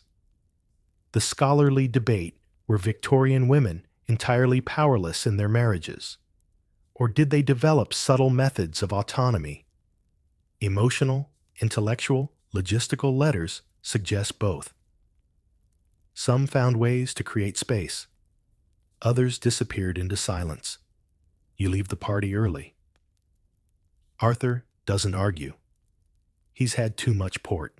In the carriage home, he falls asleep, mouth slightly open, his hand resting limp beside yours. You look out the window. There's fog over the fields, pale trees, a single barn with its roof askew. Everything soft and blurred. A world that could be anything if only you stepped into it. That night, you write again. You write about Mr. Finch not romantically, just as a person who listened. You write about your dress, your thoughts, the taste of duck that lingered too long. You write, I'm not lonely because I'm alone. I'm lonely because I'm unseen. And that sentence, it stays with you. You whisper it to yourself as you lie in bed, turned away from Arthur, your breath sinking with the tick of the clock. Not unseen anymore. Just beginning to look. Rain again. It taps at the windows, pools in the corners of the garden, turns the cobblestones to slick little mirrors. The house creaks with damp. Your boots never fully dry. Your daughter sits cross-legged on the nursery rug, building precarious towers with wooden blocks. Each one topples, and she giggles as if she meant for it to fall. You envy her. The freedom to build without fear. You've been keeping Clara's letters in a box beneath your sewing silks. Her last one included a pressed violet and a short line. Have you written something yet other than to me? You haven't. Not anything real. but the question burns. So you begin. In the early hours when the house is still asleep, you creep to the writing desk. You ink your pen. You write not in your diary, not in your letters, but in your voice. It isn't about Arthur, or your daughter, or corsets. Not exactly. It's about a woman walking along a cliff, alone, without permission. She's thinking about staying or jumping. She chooses neither. She keeps walking. It's fiction, and it's yours. Historical fact, some Victorian women became writers under male pseudonyms to bypass social scorn. Mary Ann Evans wrote as George Eliot. The Bronte sisters, Charlotte Emily Ann, first published under Currer Ellis and Acton Bell. They feared that being recognized as female would make their work dismissed as sentimental fluff. Fringe detail. Victorian postal workers occasionally flagged and censored women's correspondence they deemed inappropriate. A woman writing to a female friend about ideas or feelings could be investigated for moral impropriety. Privacy was not a right, it was a privilege men could revoke. And the scholarly debate was female authorship in the 19th century, an act of rebellion, or simply a survival tool cloaked in art. Many scholars argue both. Literature became a safe container for dangerous truths, ones that couldn't be said at tea, but could echo between book covers. You write 3 pages, then 5, then 10. You hide them in the lining of an old bonnet box. Each word feels like breath returning to your lungs. Arthur doesn't notice. He never opens that box. He doesn't even know you still have it. But your daughter finds you writing one morning. She watches you head, tilted curls askew. What's that Mama A story about me? Not this one, you say, smiling. But one day, maybe. She nods, returns to her towers. You wonder if she'll remember you like this, at a desk ink-stained and whispering. Not a statue, not a saint. Just a woman, slightly out of bounds. You begin reading again, too. Not just fiction, but pamphlets and essays. Clara sends you one about voting. It's printed on rough paper, with a woodcut of a woman in boots. You hide it, but you read it twice. You start thinking in questions. Why can't women vote? Why must silence be decorum? Why does obedience taste like dust? And the most terrifying one of all, what if you don't stay? Not today. Not soon. But ever. The thought claws at you. But so does the possibility. You keep writing. And for the first time in a very long time, you are no longer only someone's wife or someone's mother. You are also a voice. And it's starting to echo. Spring arrives with damp shoes and false promises. The garden blooms indecisively. Daffodils, one day, frost the next. You open the windows, out of stubbornness, not confidence. The air still bites. But it's a different bite. Less cruel. More curious. Your daughter chases sparrows in the grass. You let her. Even when her dress muddies, even when Mrs. Wexley passes by and gasps, "Oh dear, such wildness." You don't explain. You've stopped explaining a lot of things. The bonnet box under your bed is now full. Pages folded, some creased from hurried hiding, others dotted with ink blots. You've written a story. And another. You're not sure if they're good. You only know they're true. Clara's latest letter contains news she's had an essay published. In a real journal. She signs her name to it. No pseudonym. No apologies. You press the page to your chest and weep not from envy, but recognition. You ask yourself what would happen if you did the same. Your first instinct is fear. Arthur would laugh. Or worse, offer polite support while ensuring no one ever sees it. Your mother would say, "But what will the neighbors think?" Society would purse its lips, but Clara would cheer. And your daughter, if she ever reads your words, might begin to believe her own voice matters too. You choose a pen name. Nothing fancy, just something plain and quiet. A name no one can link back to dinner parties or baptism announcements. You send your story to a small publication. Folded neatly, stamped carefully. You tell no one. Then you wait. Here's your historical fact. By the late 1800s, several periodicals and literary journals began accepting anonymous or pseudonymous submissions from women. Ladies' pages often ran household tips, besides serialized fiction, allowing female writers to sneak radical ideas into domestic spaces. Fringe Tidbit One magazine editor received so many submissions from women under male names that he eventually banned Mr. from first-time authors. It led to several awkward retractions when he turned out to be Miss. And the scholarly debate were these anonymous writings acts of subversion or survival. Some believe pseudonymity gave women space to write without shame. Others argue it reinforced the idea that female voices needed masking to be credible. You receive a letter 2 weeks later. It's thin. You brace yourself. Inside acceptance. Your story will appear next month. Well-wrought, honest, quietly powerful, the editor writes. You reread those words until they blur.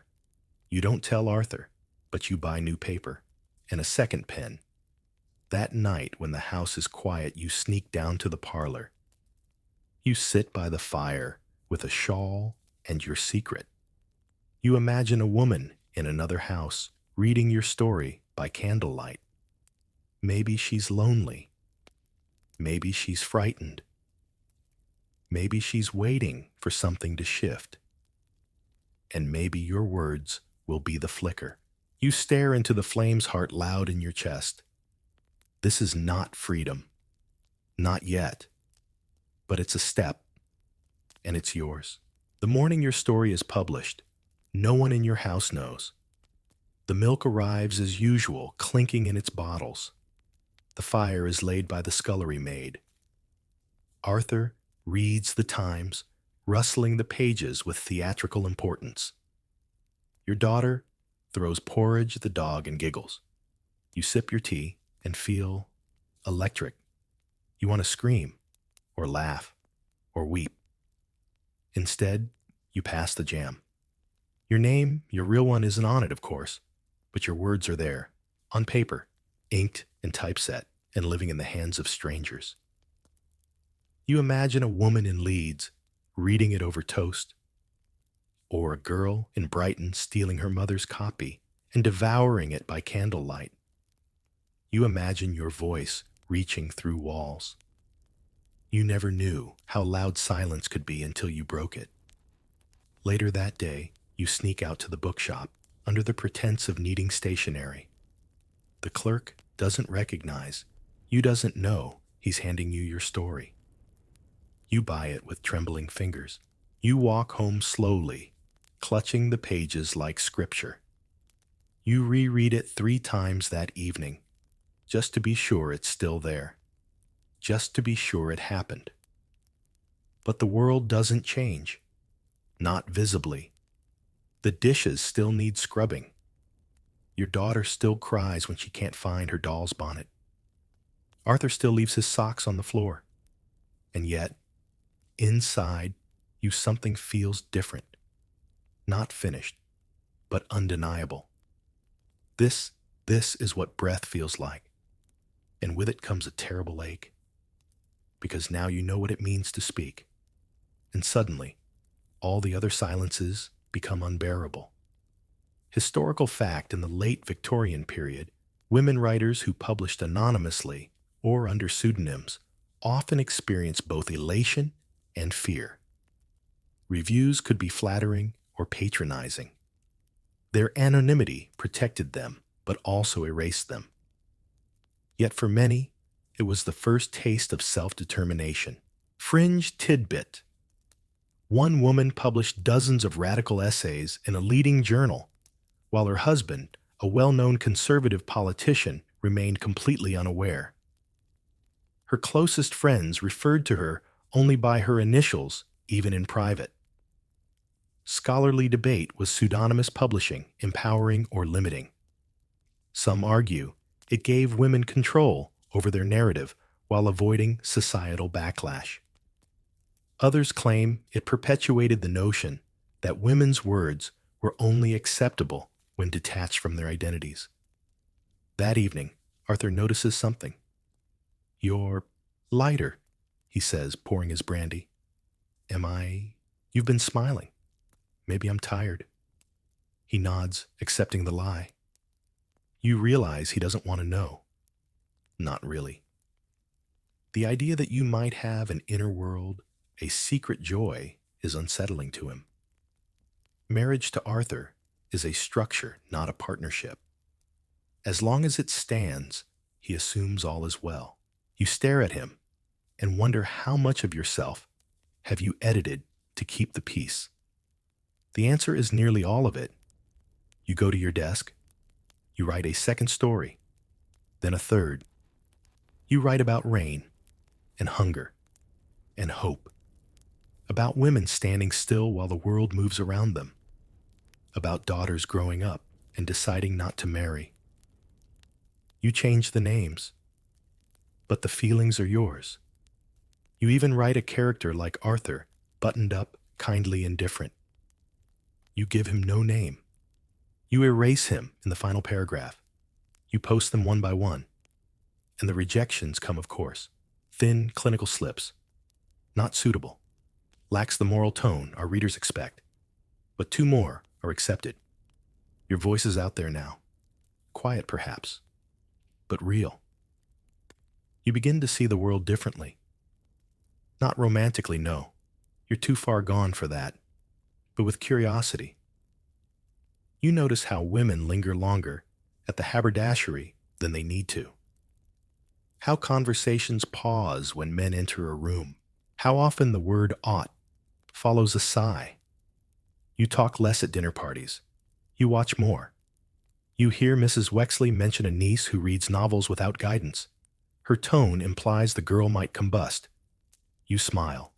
You start keeping notes, not gossip patterns, phrases, glances, silences. Your next story begins to form before you finish your soup. And still, the ache remains. Because writing is not enough.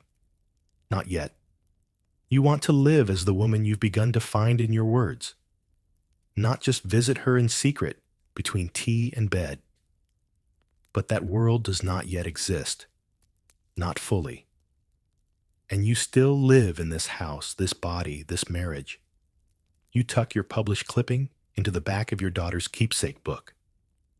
One day she'll find it. Maybe she'll recognize your rhythm. Maybe she'll realize her mother wasn't just the voice that read bedtime stories. She was also the one who wrote them. You go to sleep with ink on your fingers and a sentence in your head you can't quite finish. Not yet. But soon, the summer heat arrives like a scold. It bakes the house from the inside out.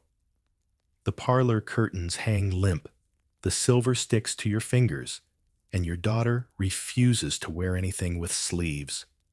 You don't blame her. Even your corset protests, boning creaking like shipwood under pressure. You find yourself spending more time in the garden. Not because it's cooler, but because it feels looser. The hedges do not gossip. The roses, though high maintenance, do not condescend. And the air, despite the humidity, belongs to no one. You've taken to bringing a book, not one approved by the ladies' circle. Something with edge. Clara scented a novel about a woman who leaves her husband and finds not ruin, but herself. You read it twice, then hide it in the tool shed between the hoe and the half-empty jar of slug paste. You walk barefoot sometimes, just in the back garden. You'd be mortified if Arthur saw, but you've begun to crave the sensation of earth. It reminds you you're not entirely porcelain. One afternoon, the post brings a letter. Not from Clara, not from a publisher, but from a stranger. It begins, I read your story. Your heart nearly stops. She writes of how it found her on a bad day, how she wept halfway through, how she never knew anyone else had felt that kind of silence. She signs it only ML. You read it 5 times, then hide it under your pillow. It's the first time someone has seen you from the outside and known what they were seeing, and it terrifies you. Because what happens when more people know? What if Arthur finds out? What if you can't unknow the version of yourself that someone else finally recognized? Historical fact, Victorian women formed hidden networks of correspondence, passing letters, essays, even poems in coded language. These exchanges, often between strangers, sustained a private literary sisterhood. Many of these letters were destroyed by families after death, fearing reputational damage. Fringe tidbit, some women wrote entire novels by candlelight after their husbands went to bed, disguising manuscripts as household accounts or charity notes. One woman reportedly wrote a serialized epic inside the covers of a cookbook, her chapters slipped between recipes. The scholarly debate, was this secrecy an act of shame or strategy? Some argue it protected fragile beginnings of identity. Others suggest it reinforced the idea that female creativity was something to be hidden. But either way it endured, word by word, whisper by whisper. That night you begin your 4th story. It's not a metaphor this time. It's a woman. Like you. She's tired. But she writes anyway. She has a child, but also a secret. She has a husband, but he's just background noise. You don't disguise her. You don't soften her. You write her honestly, and it feels like tearing off a corset from the inside. You don't know if anyone will publish it. But that's not why you're writing anymore. You're writing because this woman, this shadow version of yourself, deserves to live somewhere other than your ribcage. You get up before dawn and go to the tool shed. You retrieve Clara's novel. You write a letter to ML, careful and kind. You tuck a poem inside, one you wrote years ago and never showed anyone.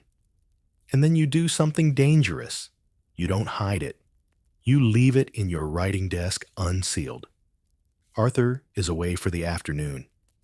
You imagine him stumbling across it, and somehow you don't flinch. Later, you dress for dinner, but leave your hair down. You wear your oldest shoes. You skip rouge, and when you sit across from your reflection afterward, you don't look away. You see a woman becoming. Not fast, not loudly, but truly. It begins with a whisper, as these things often do. Mrs. Wexley leans too close at the dressmakers. Have you heard? She murmurs, stitching drama into her syllables, like lace on a bodice. Someone's been publishing fiction. Fiction, dear, and quite improper, I hear. You raise an eyebrow with polite interest. How thrilling. She chuckles. They say it's someone local.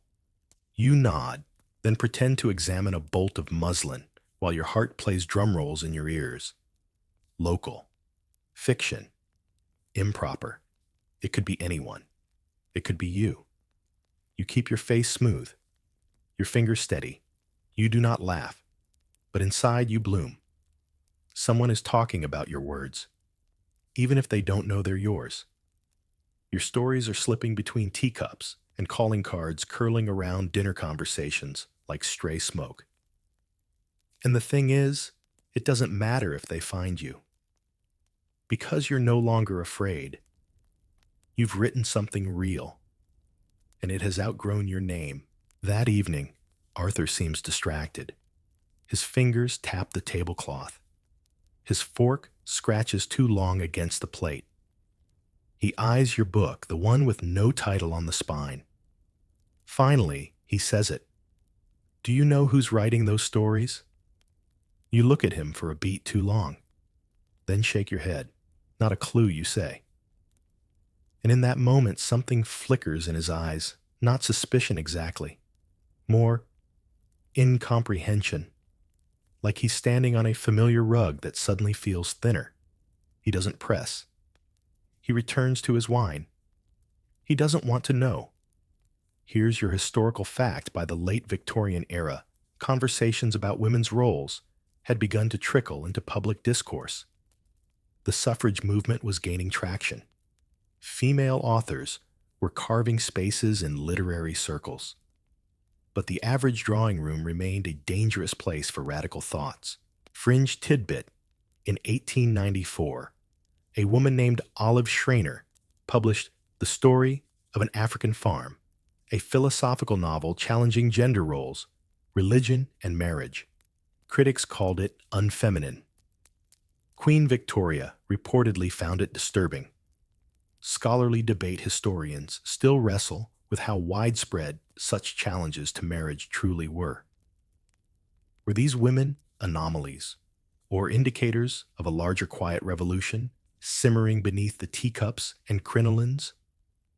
Some say the seeds of the 20th century feminist movement were sown here in letters and novels, in thoughts whispered and half-voiced. You don't write that night. You walk instead, barefoot, in the garden. You let the grass tickle your soles, and the moonlight find your collarbones. You breathe.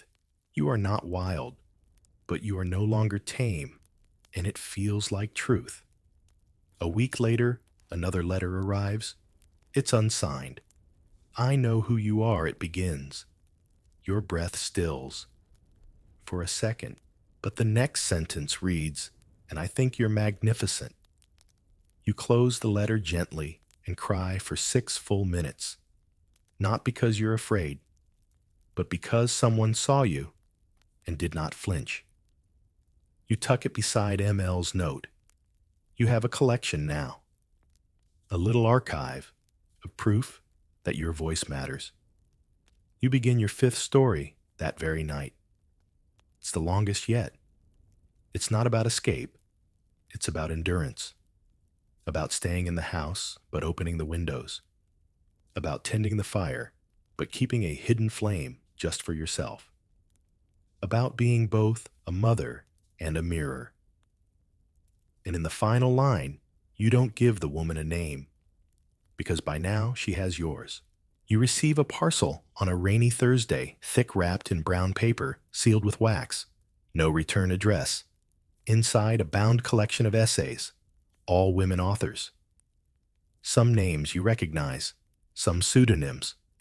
One piece titled On the Interior. Weather of a Woman is unmistakably yours.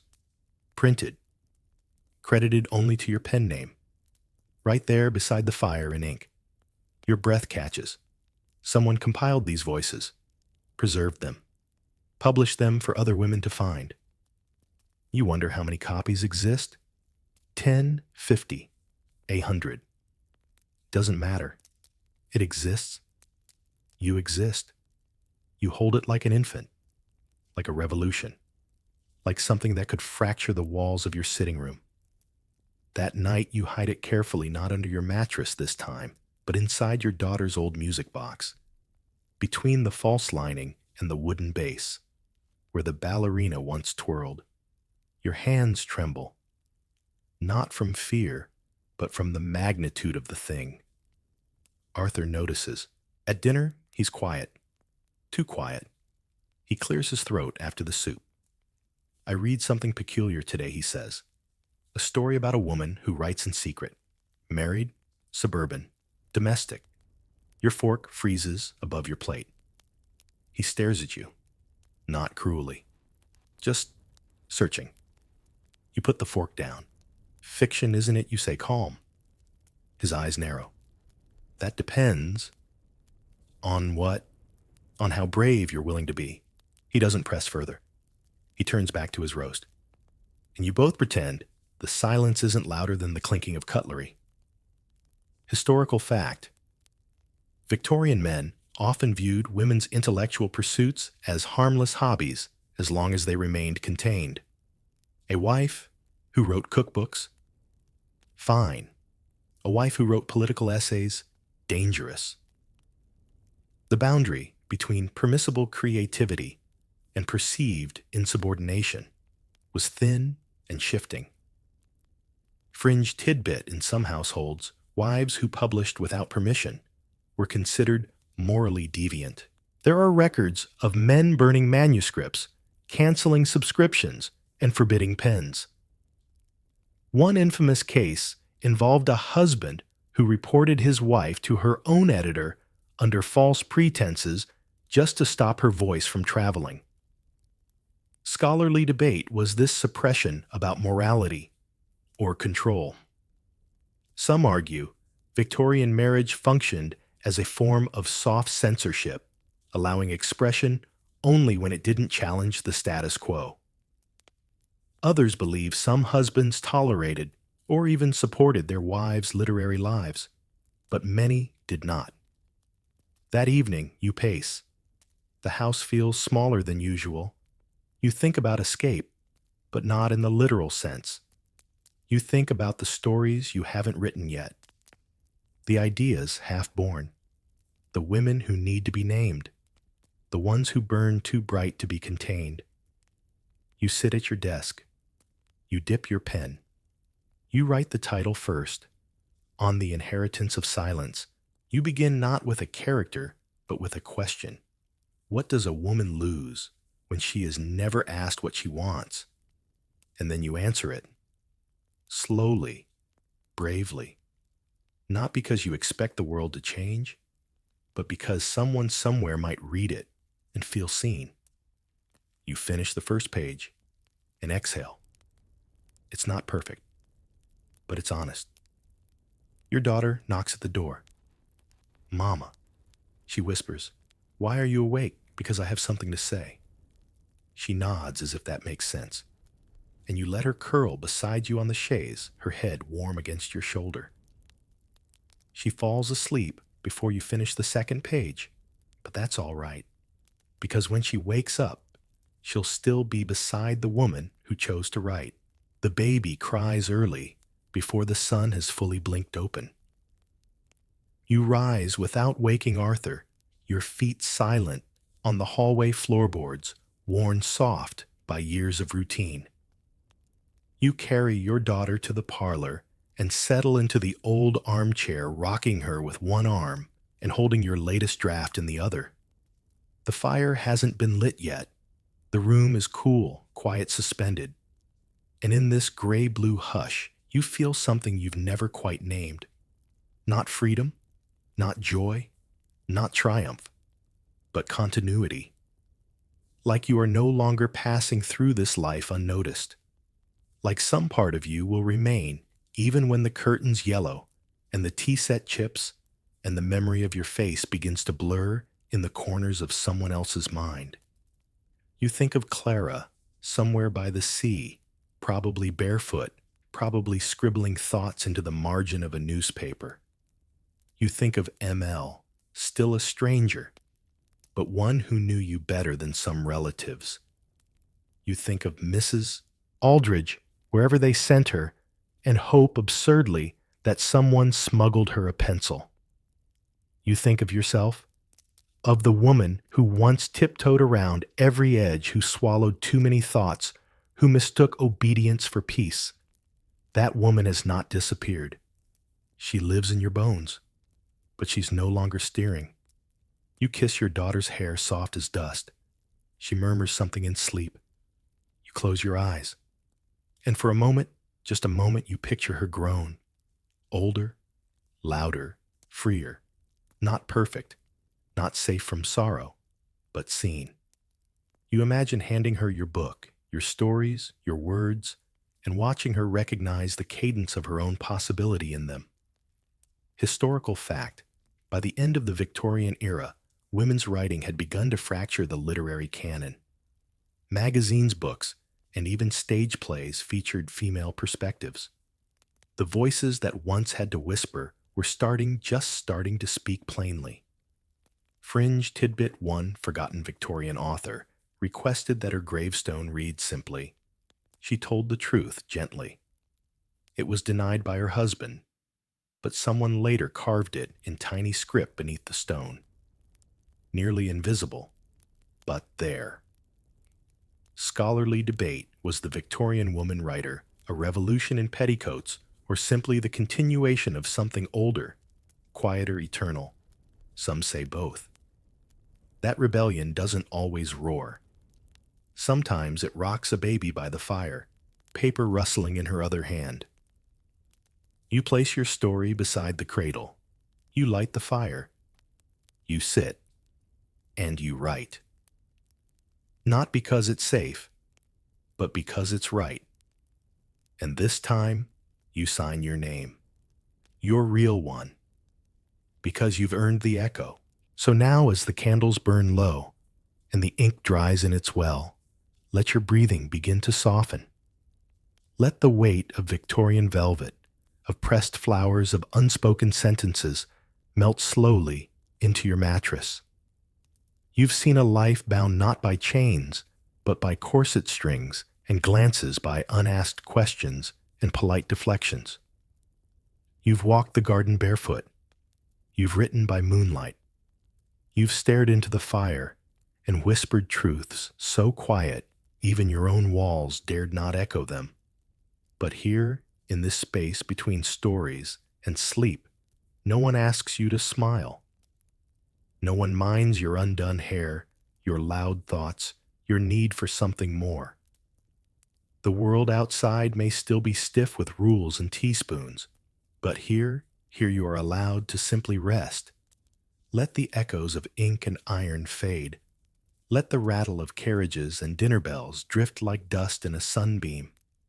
You do not need to be lovely now, or small, or proper, just still.